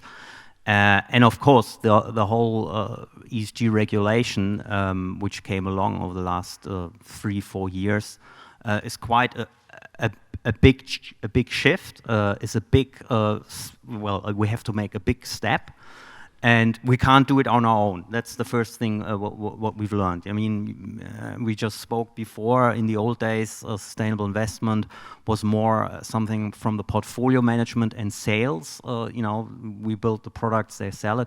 Now there's a whole range of more units involved. Compliance, IT, and so on and so on. So there's not only SFDR. There's obviously taxonomy regulation. The BaFIN has its own, sustainability preferences. I know we're going to talk about all of this. We put all of this in one big project. It's called EU Action Plan Sustainability Regulation Project, and I recently saw a statistic: 120 people have been involved in this project over the last over the course of the last 2 years. I mean, we're 4,000 people at Individual Investment, but that's still a lot. And so it's really a significant task. SFDR is not our pain point. I think with that we're getting along well. I mean, we have to. It's regulation and it's already implemented. Article 6, Article 8, Article 9 funds. We developed some Article 9 funds because we wanted to have some impact funds as well. So developed 2 of those. Also providing more information, more transparency is a good thing. I think it's good for clients and the market. There's challenges, and I think we're going to talk about the taxonomy specifically. I mean, generally there's challenges. We're supposed to measure things where we even can't get the data from in the market, but we should report on it. So, and then there's also challenges internally to get that what we used to have just in the portfolio management, also in other IT systems across the organizations. You need to change the contracts with ESG vendors. Obviously they want more money. So it's a challenge, but more and more getting now involved in sustainability and ESG also as a result of regulation. So I think it has given the whole market a push, and ESG is becoming a bigger thing. Yeah, thank you. And let's talk a bit more about the taxonomy regulation. So the taxonomy, on the one hand, is a classification system for what is green, but is also a disclosure regulation in a way, because we have the famous Article 8, under which corporates have to report their taxonomy alignment of revenues, CapEx, OpEx. So let's move to you, Frank. You are also working with an asset manager. You represent investors, but you also speak to corporate clients. What do you hear from them about the taxonomy, or perhaps also what are your thoughts on the taxonomy regulation? Thanks, Simone. Thanks for inviting me. I'm on the client side, so I deal with German corporates, and so we advise them how to really invest their pension funds and their pension investments. And what you learn over the last few years, first of all, they are a bit reluctant compared to other investor types. So I think insurance companies and non-profit organizations, they are much more ahead because the corporates were a bit reluctant in the first place because of all the reporting regulation. And when you see what they do right now, I think the last 2-3 years, they had a look at their pension funds and pension units. So they made a status quo analysis of their funds, where they are located right now, according to SFDR and what have you. And some of them, we would say 1/3 of them, is already one step ahead. They try to focus on the E side, so they have a real common target of how to reduce their CO2 emissions, especially when they're coming from the manufacturing industry. And 5 to 10% are even there up with a longer target, so they are committed to net zero targets 2030, 40, and 50, and the like. But it's still the exception than the rule. And so from a client point of view, having the look at corporate scene in Germany, I would say they're still reluctant. They see and they go with the flow, but they are not ahead of the curve because they are a bit confused right now, because I think Florian outlined that a bit, that we have seen a lot of different waves on the regulation side in the past few years, and they are partly overwhelmed with what is coming, and that they are rather afraid of going 2 steps ahead and then they have to retreat 1 step, so they are rather on the low end. Thank you. And of course, I just said the taxonomy is on the one hand a classification system of what is green. But then, as you've probably seen in the press, beginning of the year, we've had this controversial decision to include so-called CDA, the Complementary Delegated Act on Nuclear and Gas. And that, of course, had to be then incorporated into SFDR as well. And Patrick, that brings me back to you. Perhaps you can tell us a little bit more about the details of SFDR, obviously further explained in so-called regulatory technical standards, the RTSs, of which I think you just published on the 30th of September, or the ESAs rather published on nuclear and gas as well, to incorporate that. Could you tell us a little bit more about the RTSs? Are we done with those now? Are we clear on those now? No. Well, There's more. There's always more. There's more regulation. No. I mean, I have to have a job, right? What am I going to do if I don't write regulation? No, of course. The Commission is the one who requests the ESAs to do something when it is not mandated by the legislation. Obviously, the new disclosures on nuclear and gas were not foreseen in the original SFDR when we created this, and indeed the RTSs were published as a delegated regulation already in July, but the Commission asked us to amend them on these specific aspects of nuclear and gas investments. The reason is, obviously the Commission was aware that the inclusion of nuclear and gas in the taxonomy was not controversy-free, if I put it that way, and a kind of quid pro quo of these being environmentally sustainable activities is that there should be more disclosure about investments in such activities.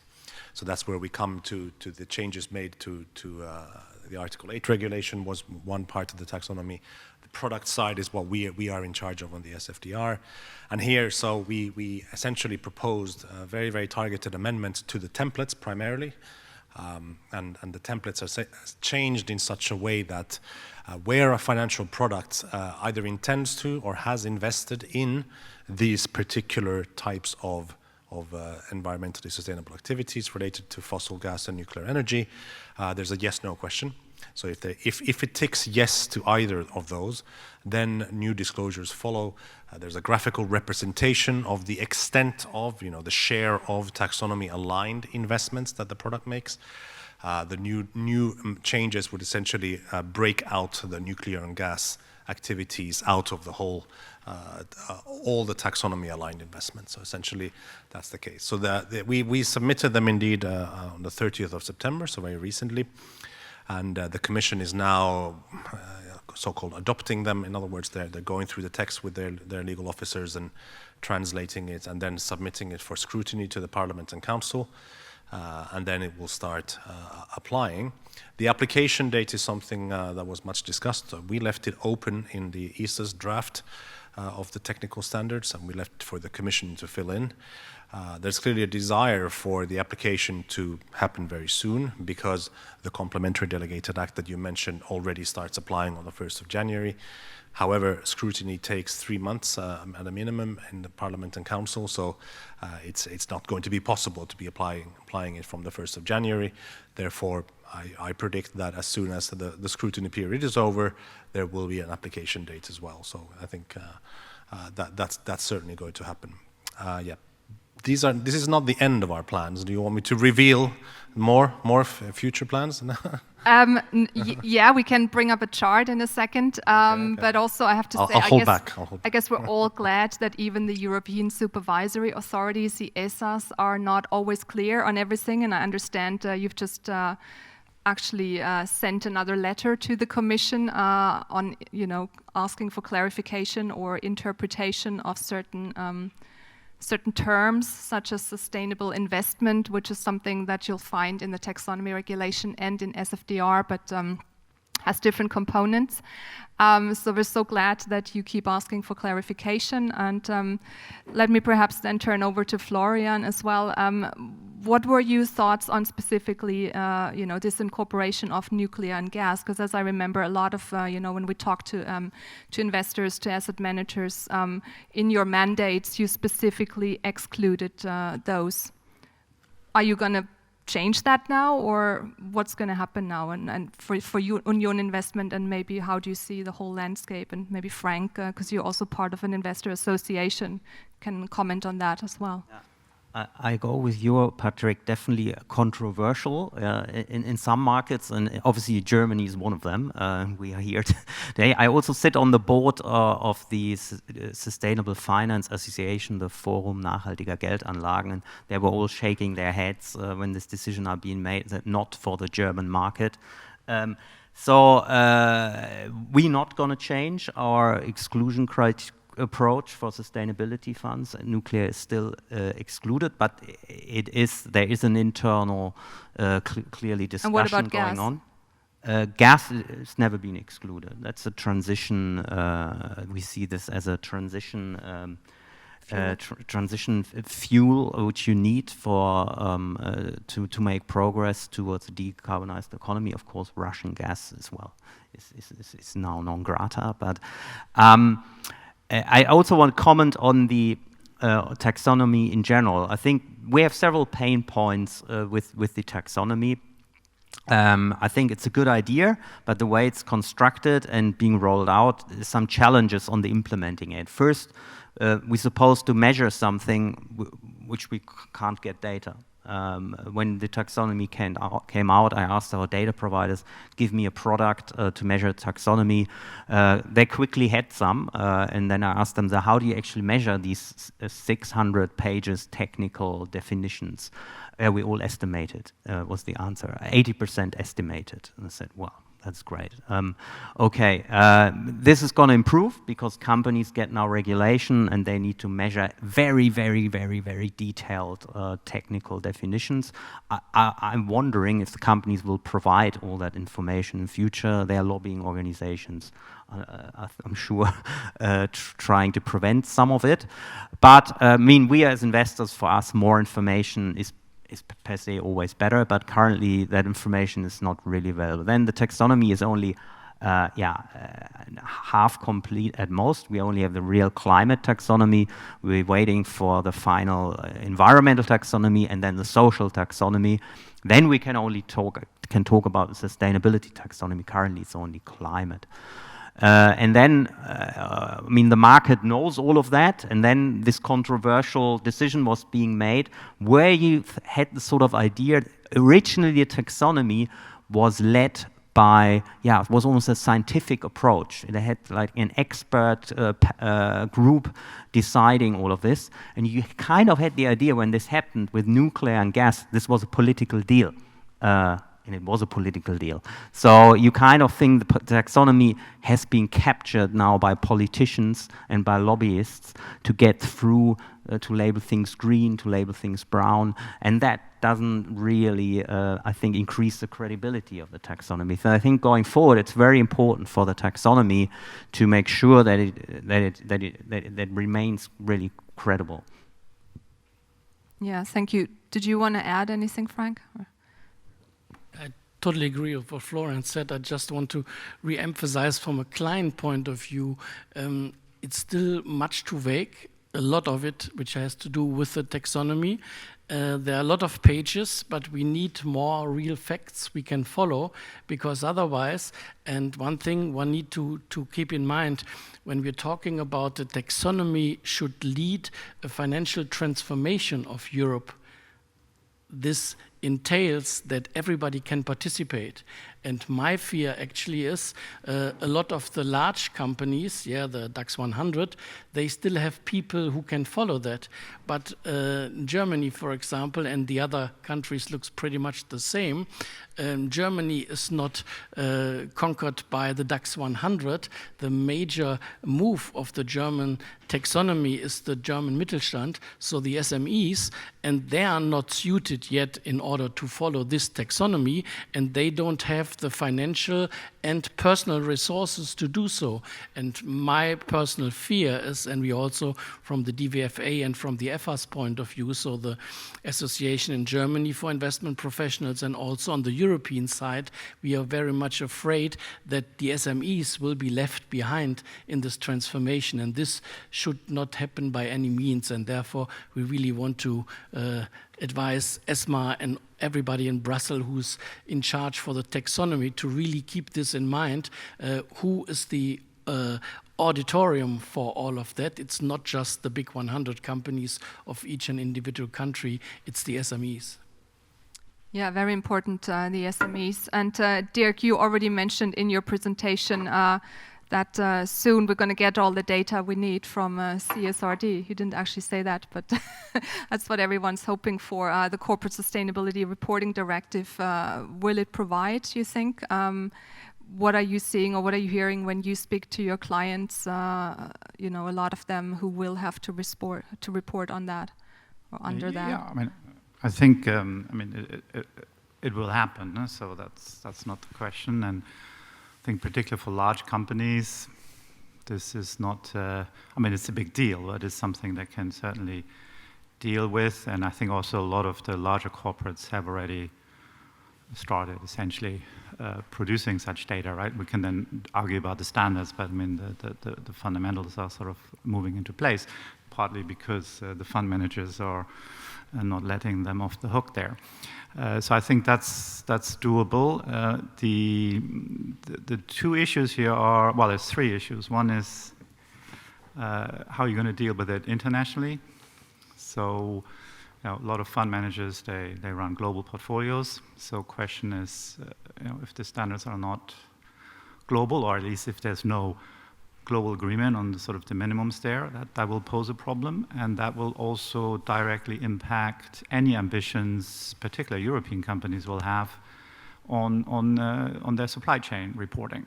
Because if they can't get the data from abroad, where most of the suppliers are, and in fact many of their clients are also abroad, if you think about German industry exporting machinery and what have you, then that's going to be a problem. And I think those expectations, I think, will have to be delayed or scaled back, or both. We have to see. I mean, there are models you can apply to estimate these things, but as Mrs. Sommer pointed out, they're not that popular, especially if you have to use them for regulatory reporting, because you always run the risk of getting sued on it. So I think that there is a limit there, how far that can go. And that's a big sticking point, because if you are running a net zero strategy without Scope 3 reporting, you can't really evaluate that. And then the last point, actually, on SMEs, that's a very good one. I have a slightly different view on that, but that's try to be a bit provocative here. It's always good to have controversial views. I personally don't think it makes any sense to include SMEs in this, and I say that for two reasons. One is obviously it's a huge burden for them. And certainly they would highlight that to us as well. So if we went round to some of our smaller ratings clients and sent them 500-line questionnaires, they will not be happy, basically, and say, well, we can't answer this. Should you then totally shut them out of the capital markets? I'm not sure that's the right answer. And they probably have a bigger problem with the bankers, actually, than with capital markets on this. But I think the other point about SMEs is, at least sort of from my economist background, I would argue there's actually very little SMEs can do about their carbon footprint, about a lot of other things, because they're price takers in terms of the inputs they use, they're price takers in terms of the selling prices they use.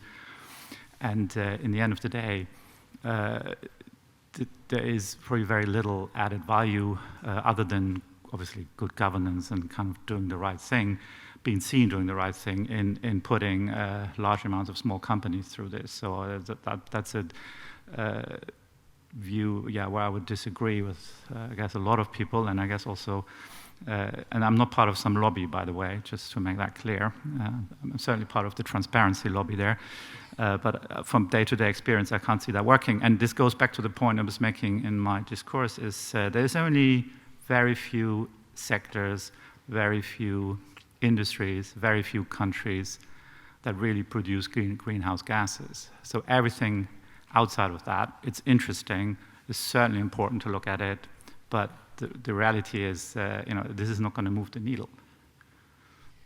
Yeah, thank you. On the other hand, of course, if SMEs do something good on the E side, S side, G maybe less, then they might want to report that. Actually, they might be keen on that. Frank, I know you had some reservations about some reporting initiatives as well. We see a lot going on. We heard from Dirk earlier. We have the US SEC, we have the ISSB, the international approach. And of course, in the EU, we have EFRAG, the European Financial Reporting Advisory Group, who's working on European sustainability reporting standards. What are your thoughts on those, Frank? Yeah. Before I would turn to this topic, I just want to reply a bit on what Dirk... Please lift your microphone. Yeah, I just want to reply a bit on what Dirk said. And I totally agree that it's really a burden for the SMEs, but therefore I think the guys at the who have the helmet on at Taxonomy, it's really their job to come up with a feasible solution. And Florian, you probably remember, right, in 2010, when we were both working on the German Sustainability Codex, we started with about 250 variables throughout all the different sectors, and we had exactly the same problem. We say, yeah, the DAX 30 companies, they can deal with 150 of them, but the SMEs, they get lost and they can't do this. And the final conclusion was that we ended up with 20 variables, and this was feasible also for the SMEs because we had 5 or 6 SMEs within the working groups, and that's how the German Sustainability Codex got really implemented then. And so therefore I would advise the taxonomy people to do the same thing, and everyone else can do something in addition to this. But with these 20 or 25 variables, you are simply in the way of getting to a certain quality level, but everybody can contribute. And I think this is really important, because otherwise it happens exactly as Dirk said. Okay, we'll pass it on to the taxonomy people. And what are your thoughts on the reporting initiatives? Yeah, I think most of you have been part of the latest consultation we have experienced in the summer. And even if the summer wouldn't have been hot enough when you participated in this EFRAG consultation, and we did this with 8 people from the EFAs on the European side of the financial analyst societies. And when you go through 600 plus questions and the like, that was really cumbersome. And when you had almost the same deadline then with the ISSB a week prior or a week later, then end of July and early August, when you went through both of them, you just got the impression, and that's what we gave as a consequence and as a message with to these consultations, that first of all, they have to get their act together in a way that they really harmonize things. Because the community, and you probably have seen this when you participated, we can't go through all these different consultations and do it this way on the left-hand side and this way on the right-hand side. It has to be harmonized, and what the ISSB was scratching too much or too little on the surface, it's just a question of definition, was the EFRAG consultation much too much into detail. Yeah, so our idea was really harmonize it, put your heads together. The community can't deal with 2 or 3 different principles and 2 different parameters. That's not feasible. So that would be my utmost advice on that. But do you think the corporates you speak to are generally behind sticking to this concept of double materiality that Dirk explained in his presentation? Yes, I think that goes without saying. It's just the most important part. It has to be feasible. Yeah, so this is not just reporting for reporting's sake, so it has to make sense, and I think Florian elaborated on what does or what do the investors need, and therefore it has to be feasible for everyone to deliver, and also for the rating agencies to get their next step then as a provider, and then for the user to really make a useful effectiveness of that. Okay, and I think, Patrick, you wanted to comment on something as well. Yeah, I appreciated your earlier comment, Frank, that the taxonomy isn't detailed enough. So I think more is more, actually, Dirk. But on the other hand, he just said he wants just 25. Yeah, but then he came back and made a sensible comment about fewer. Just said this about the ISSB, not the EFRAG. Okay. I was going to go back and text my friends in the commission saying, oh, make it more complicated. 1,000 pages, not 600. No, I'm joking, of course. It's the thing with the SMEs is important, of course. We have to strike a balance always between the transparency obligation and the information that comes out of it. The obvious big incentive for anyone with this information is finance, is funding, essentially, because if something is taxonomy aligned, in other words, it complies with all the technical screening criteria, these many pages that we're talking about, then obviously this becomes a taxonomy-aligned investment, which is a definition of green. I think that's definitely something that we can all agree on, and therefore the carrot of funding through taxonomy-aligned investments is meant to help at least there. But also, I mean, the burden is significant. The EFRAG consultation shows these are the ESRS that I think Simone mentioned here. So there are so many acronyms here, so it's easy to get lost here, unfortunately. But the ESRS underpin the CSRD, so it's the corporate reporting essentially. And indeed, it's quite a lot of information that is requested. Partly, it's our fault at the ESAs because we created these 64 indicators of adverse impact. And as we have kind of hinted at throughout today, in order to get the information from your investee companies for the adverse impact, you need some information from the companies, and the ESRS is meant to provide that. It has a lot of other benefits, rather not just providing information for PAIs, for the principles of impact, but that is one of the benefits, obviously. It's true that it is being applied later than the PAI disclosures, but we don't control the application times of this legislation. They are set by the Council and Parliament in Brussels, obviously, so I think the message has certainly been repeated to me many times that it's not helpful having all of these different application timelines. I think you have our wonderful chart coming up later about the different timelines, and certainly something we are aware that it's a challenge. Where feasible, we can try to harmonize the timelines, but legislation is set in the Parliament and Council, and those deadlines are fixed there. They can, of course, be shifted by another legislation, an amending legislation, so never say never. Of course, something is always possible, but we try to stick with the deadlines that we have been given and that are set in the legislation. Where we have a bit of freedom to set some dates for our standards, we want to use them to the extent it's legally possible. That's why, for example, the principal adverse impact disclosure is due on the 30th of June. So there's a bit of time to look back at this year to kind of put all the adverse impacts together into that statement. Yeah, thank you. But of course, there's still a lot of confusion between the concept of not doing significant harm, right? Because we have the PIs, the PAIs, whoever, whatever you want to call them, the principal adverse impact indicators, which are a form of do no significant harm. And then you have the actual DNSH, also under SFDR, which of course stems from the taxonomy regulation, which we have there. So I think still a lot of clarity needed around those. And you can tell, the financial community, the professionals are still not clear on it. Even the regulators are not fully clear on it. It's more difficult even for SMEs than it is for the big corporations.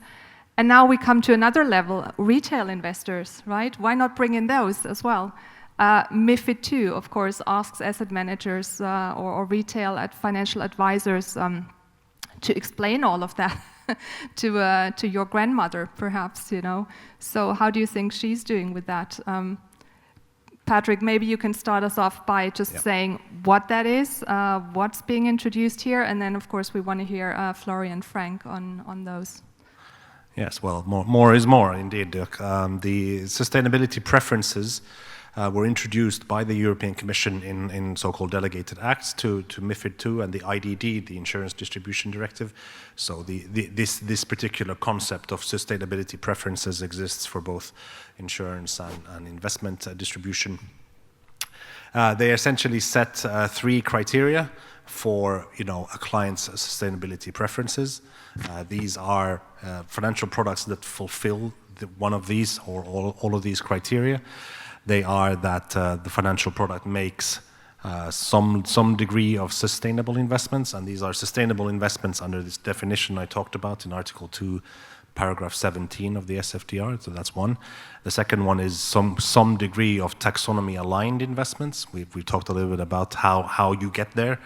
You get there by investing in taxonomy-aligned activities, which are governed by these technical screening criteria. And the third criterion then is some consideration of principal adverse impacts of investment decisions. So that can also be done at the product level. Indeed, there is a whole article for that. Article 7 in the SFDR for the product level principal adverse impact disclosure. So that's the kind of third part of it. And the idea obviously is that in the advice and distribution process that the advisor or the firms finds out the client's sustainability preferences and then offers products that fulfill those preferences based on those criteria. These new distribution rules became applicable on the 2nd of August of this year. So they are already being applied. Hopefully your advisor, when you go to them for investments, finds out your sustainability preferences. If they don't, you may want to contact BaFIN and ask them what's going on there. But indeed, this is an extremely important part of the debate.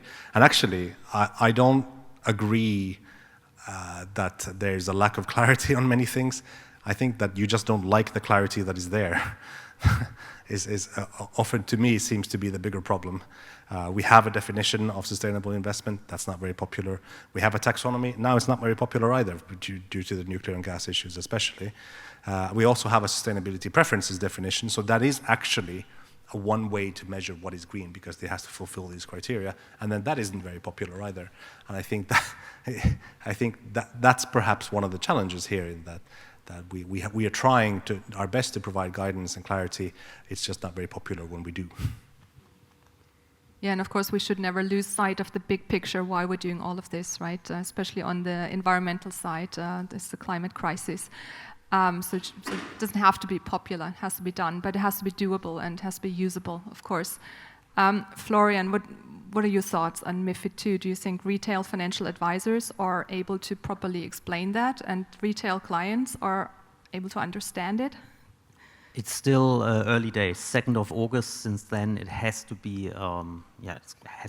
It got implemented, and advisors have to ask now in the advisory process these questions. So it's early days. We went for principal adverse impacts, integrating that into our investment process and products. And I think over 80 or even 90% of the industry went for principal adverse impact, because the taxonomy cannot be really measured yet. So it's not really something you can use really for sustainable investment products yet. That's the information I got. I'd be very interested, I'm very interested how this plays out in the advisory process. Some early indications. Yeah, you also, the advisor and the end clients are involved, and so it starts off with some questions. And the first question the advisor has to ask, dear client, do you also want sustainability to be considered in the investment product or not? And if the client says, yes, sustainability is something which is important to me, then there's more questions. More detailed questions, how the principal adverse impact indicators on that. So quite a few questions. And then only sustainability products can be sold. And if a client says no, then any product can be sold, including sustainability products. So I heard something from our retail business that some advisors want to avoid to ask all these questions on sustainability because they're quite technical, and in a sort of, in advisory discussions, yeah, it's maybe not something the advisor wants to talk about. So advisors advise their clients, look, just we use this one and you can still buy any product, including sustainability product. So if this becomes the trend, then I think this would be a shame, because the regulation, I think the idea is that sustainability is being more considered, and hence more sustainability products are being bought at the end of the advisory products. We had, before the sustainability preference going live, we had about 50% of all our net inflows in the retail business went into sustainability funds the last 2 years. That went up from 10% 5 years ago to 50%. I mean, there has been a huge growth in the market. So if this goes up to 70% because of the sustainability preference rule, I'd be very, very happy. And even if it sticks to 50%, I'd be still very happy. If it goes down, I'd be worried. Yeah, thank you. And Frank, did you want to add anything on that? I think just to add perhaps the institutional point of view on that, I think as Florian pointed out, it goes in the same direction, not in the same depth, but I think in the same direction, because a lot of the institutional investors haven't made up their mind yet what sort of goal to follow ultimately. And all these questions for diversity, for biodiversity, weapons, and what have you, are very much detailed. And a lot of clients, as I said, our clientele, I think I would say 60% of them, they have made up their mind on ESG, to have a status quo of their asset. 30%, so 1/3, would go for the next step, which is the E part, so reduce and have some goals on CO2 reductions, but just 5 or less than 10% have a clear long-term target with net zero alliance goals and what have you. And therefore, I think the tendency is in the same direction, but just in an institutional way. Thank you. And you can see behind me, I've brought up the helpful timeline that ESMA has recently published, and that should give you a bit of an idea as to when certain things will happen. Sometimes they don't exactly on that date. We've had a couple of delays in the EU, but that should give you a rough indication as to when you can expect certain things. Let's just go to a different topic, something that's also often confusing retail investors, I would argue mainly, but that's ESG ratings. Where you go and you might have found this yourselves, you want to invest in a company that's sustainable. You think, oh, this looks good, this sounds good, this company is part of an ESG fund, only to then see that some other constituents in that fund are tobacco companies, fossil fuel companies, and so on, and just you think that can't be right. And often the issue is that an ESG rating is misinterpreted, right? An ESG rating, and perhaps Dirk can explain that better, that looks at the risk, right?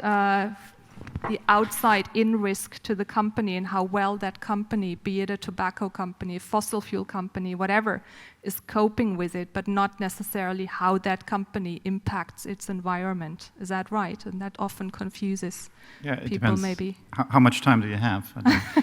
I think it's important, first of all, these are ESG scoring companies and not rating companies. So the credit rating business is a very venerable, well-regulated business.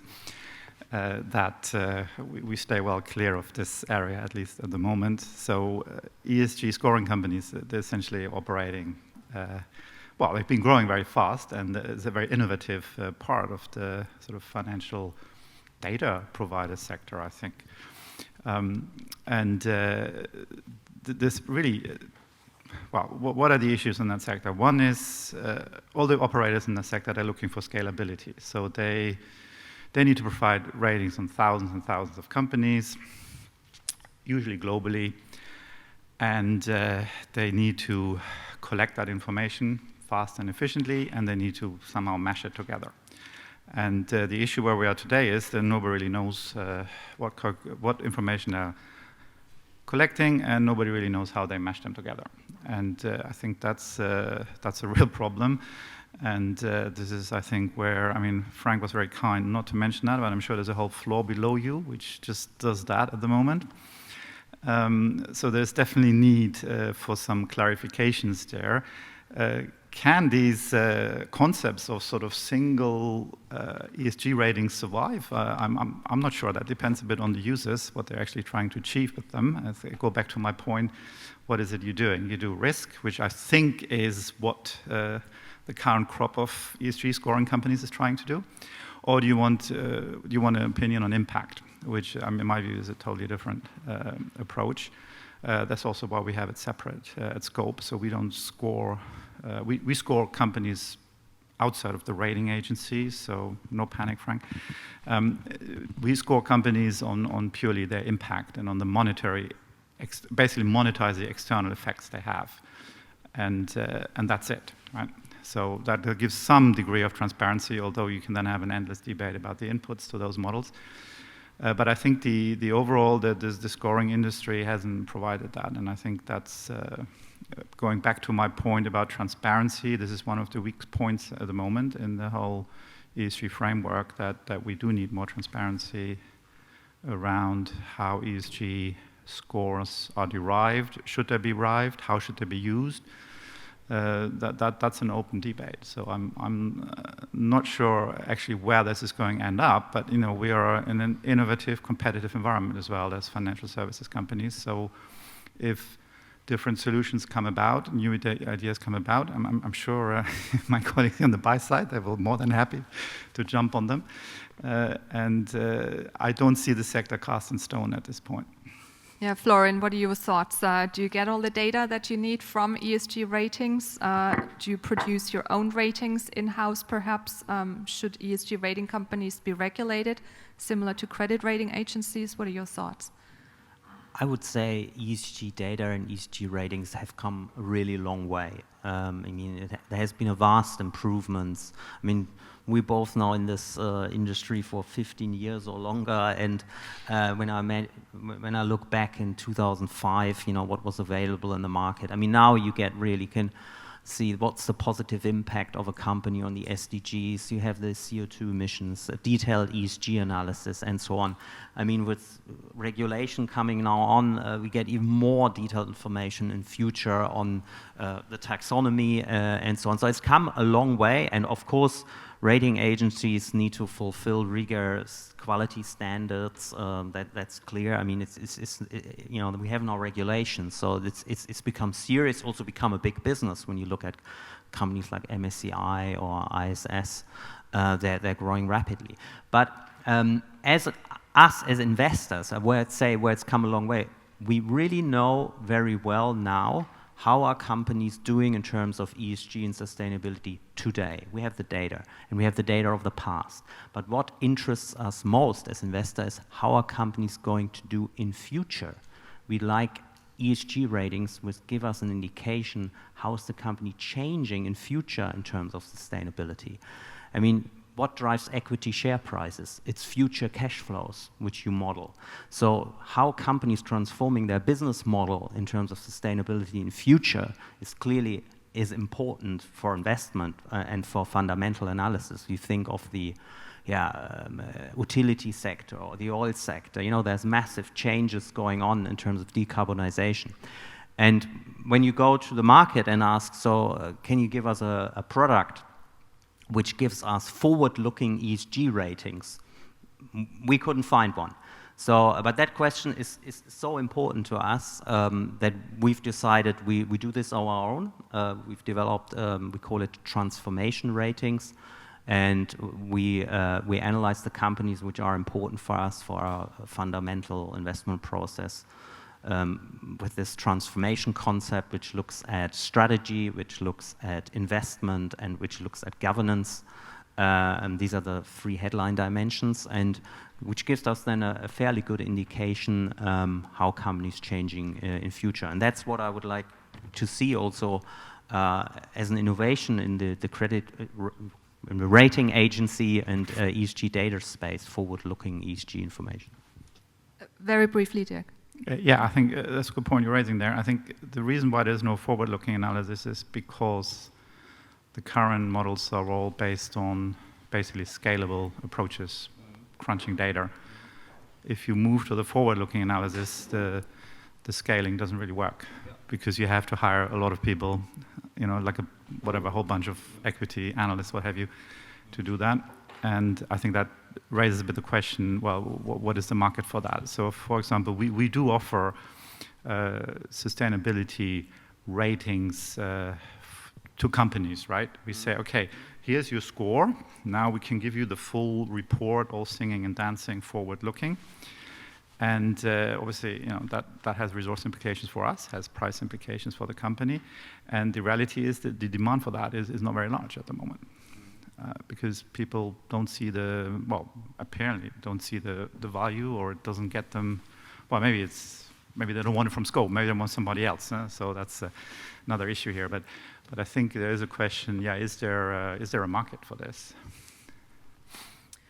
Yeah, thank you. We believe so. And let me perhaps use the last couple of minutes to finish the panel on the main theme or the keyword of our times at the moment, which is transition. And we've heard that mentioned before. I've said in the beginning that we're now moving, or the EU Commission, for example, was moving from these 10 points under the EU Action Plan, Sustainable Growth 2018, to a wider strategy, which is called an EU strategy to financing the transition to a sustainable economy. And it's obviously also very important when we think of the Paris Agreement. In a couple of weeks, we have COP27 coming up in Egypt. So in order to reach the Paris Agreement, we need companies in certain hard-to-abate sectors to transition. Right? It's important. Not everyone is green. They have to become greener, less brown, whatever you want to call it. But we need to move. It's a process into that direction. But of course, we can't, we should finish this panel by also talking about current affairs. You mentioned the Russian-Ukraine war. Perhaps a view from Frank, maybe. What are your thoughts? And maybe very briefly from others as well. Has that had a major impact on our agenda? How do you see, the impact specifically on E, on S maybe as well? What are your thoughts on that, Frank? Yeah, I think the question is whether it will have a real impact, but I think it will at least cause further discussions about topics like weapons we haven't discussed much about in the past. And I think there's no discussion that weapon can't by definition be sustainable in its original meaning. But 3 weeks ago we had our FAS ESG conference in Europe in Vienna. And we had one topic, do we have to judge weapons differently than in the past, taking geopolitical and geostrategical impact and aspects into consideration? And we invited, for example, the asset manager head from APG, so the AP7 from the Swedish National Fund, and also the General Secretary of the European Defence Agency, and he's also based in Stockholm. So there was a tremendous discussion, and I think one really has to see it also from a geographical point of view when you are in a situation like the Swedish or the Finnish, and we have all experienced what happened in the continuing part of the war and their entrance at the NATO. And the investors over there in Sweden and Finland are already considering this. It's a question whether you consider this as a social aspect or not, but I think just put all weapons and all weapon producer by definition on the blacklist and exclusion list means something different when you then have in every country, also in Germany, but also then particular in Sweden and in Finland, when you have weapon producer who are really responsible then for your ability to defend your own country, and whether this will not cause a discussion. And it was interesting to see that the Swedish pension fund and the Swedish National Fund, the AP6 and AP7, are already on the verge of rethinking their decade-long strategy on that. And I think, obviously, in Germany, the situation from a geographical point of view is still different, but in the 80s, when we still had the Iron Curtain in Berlin, it looked pretty much different. And the point I'm just making is, I think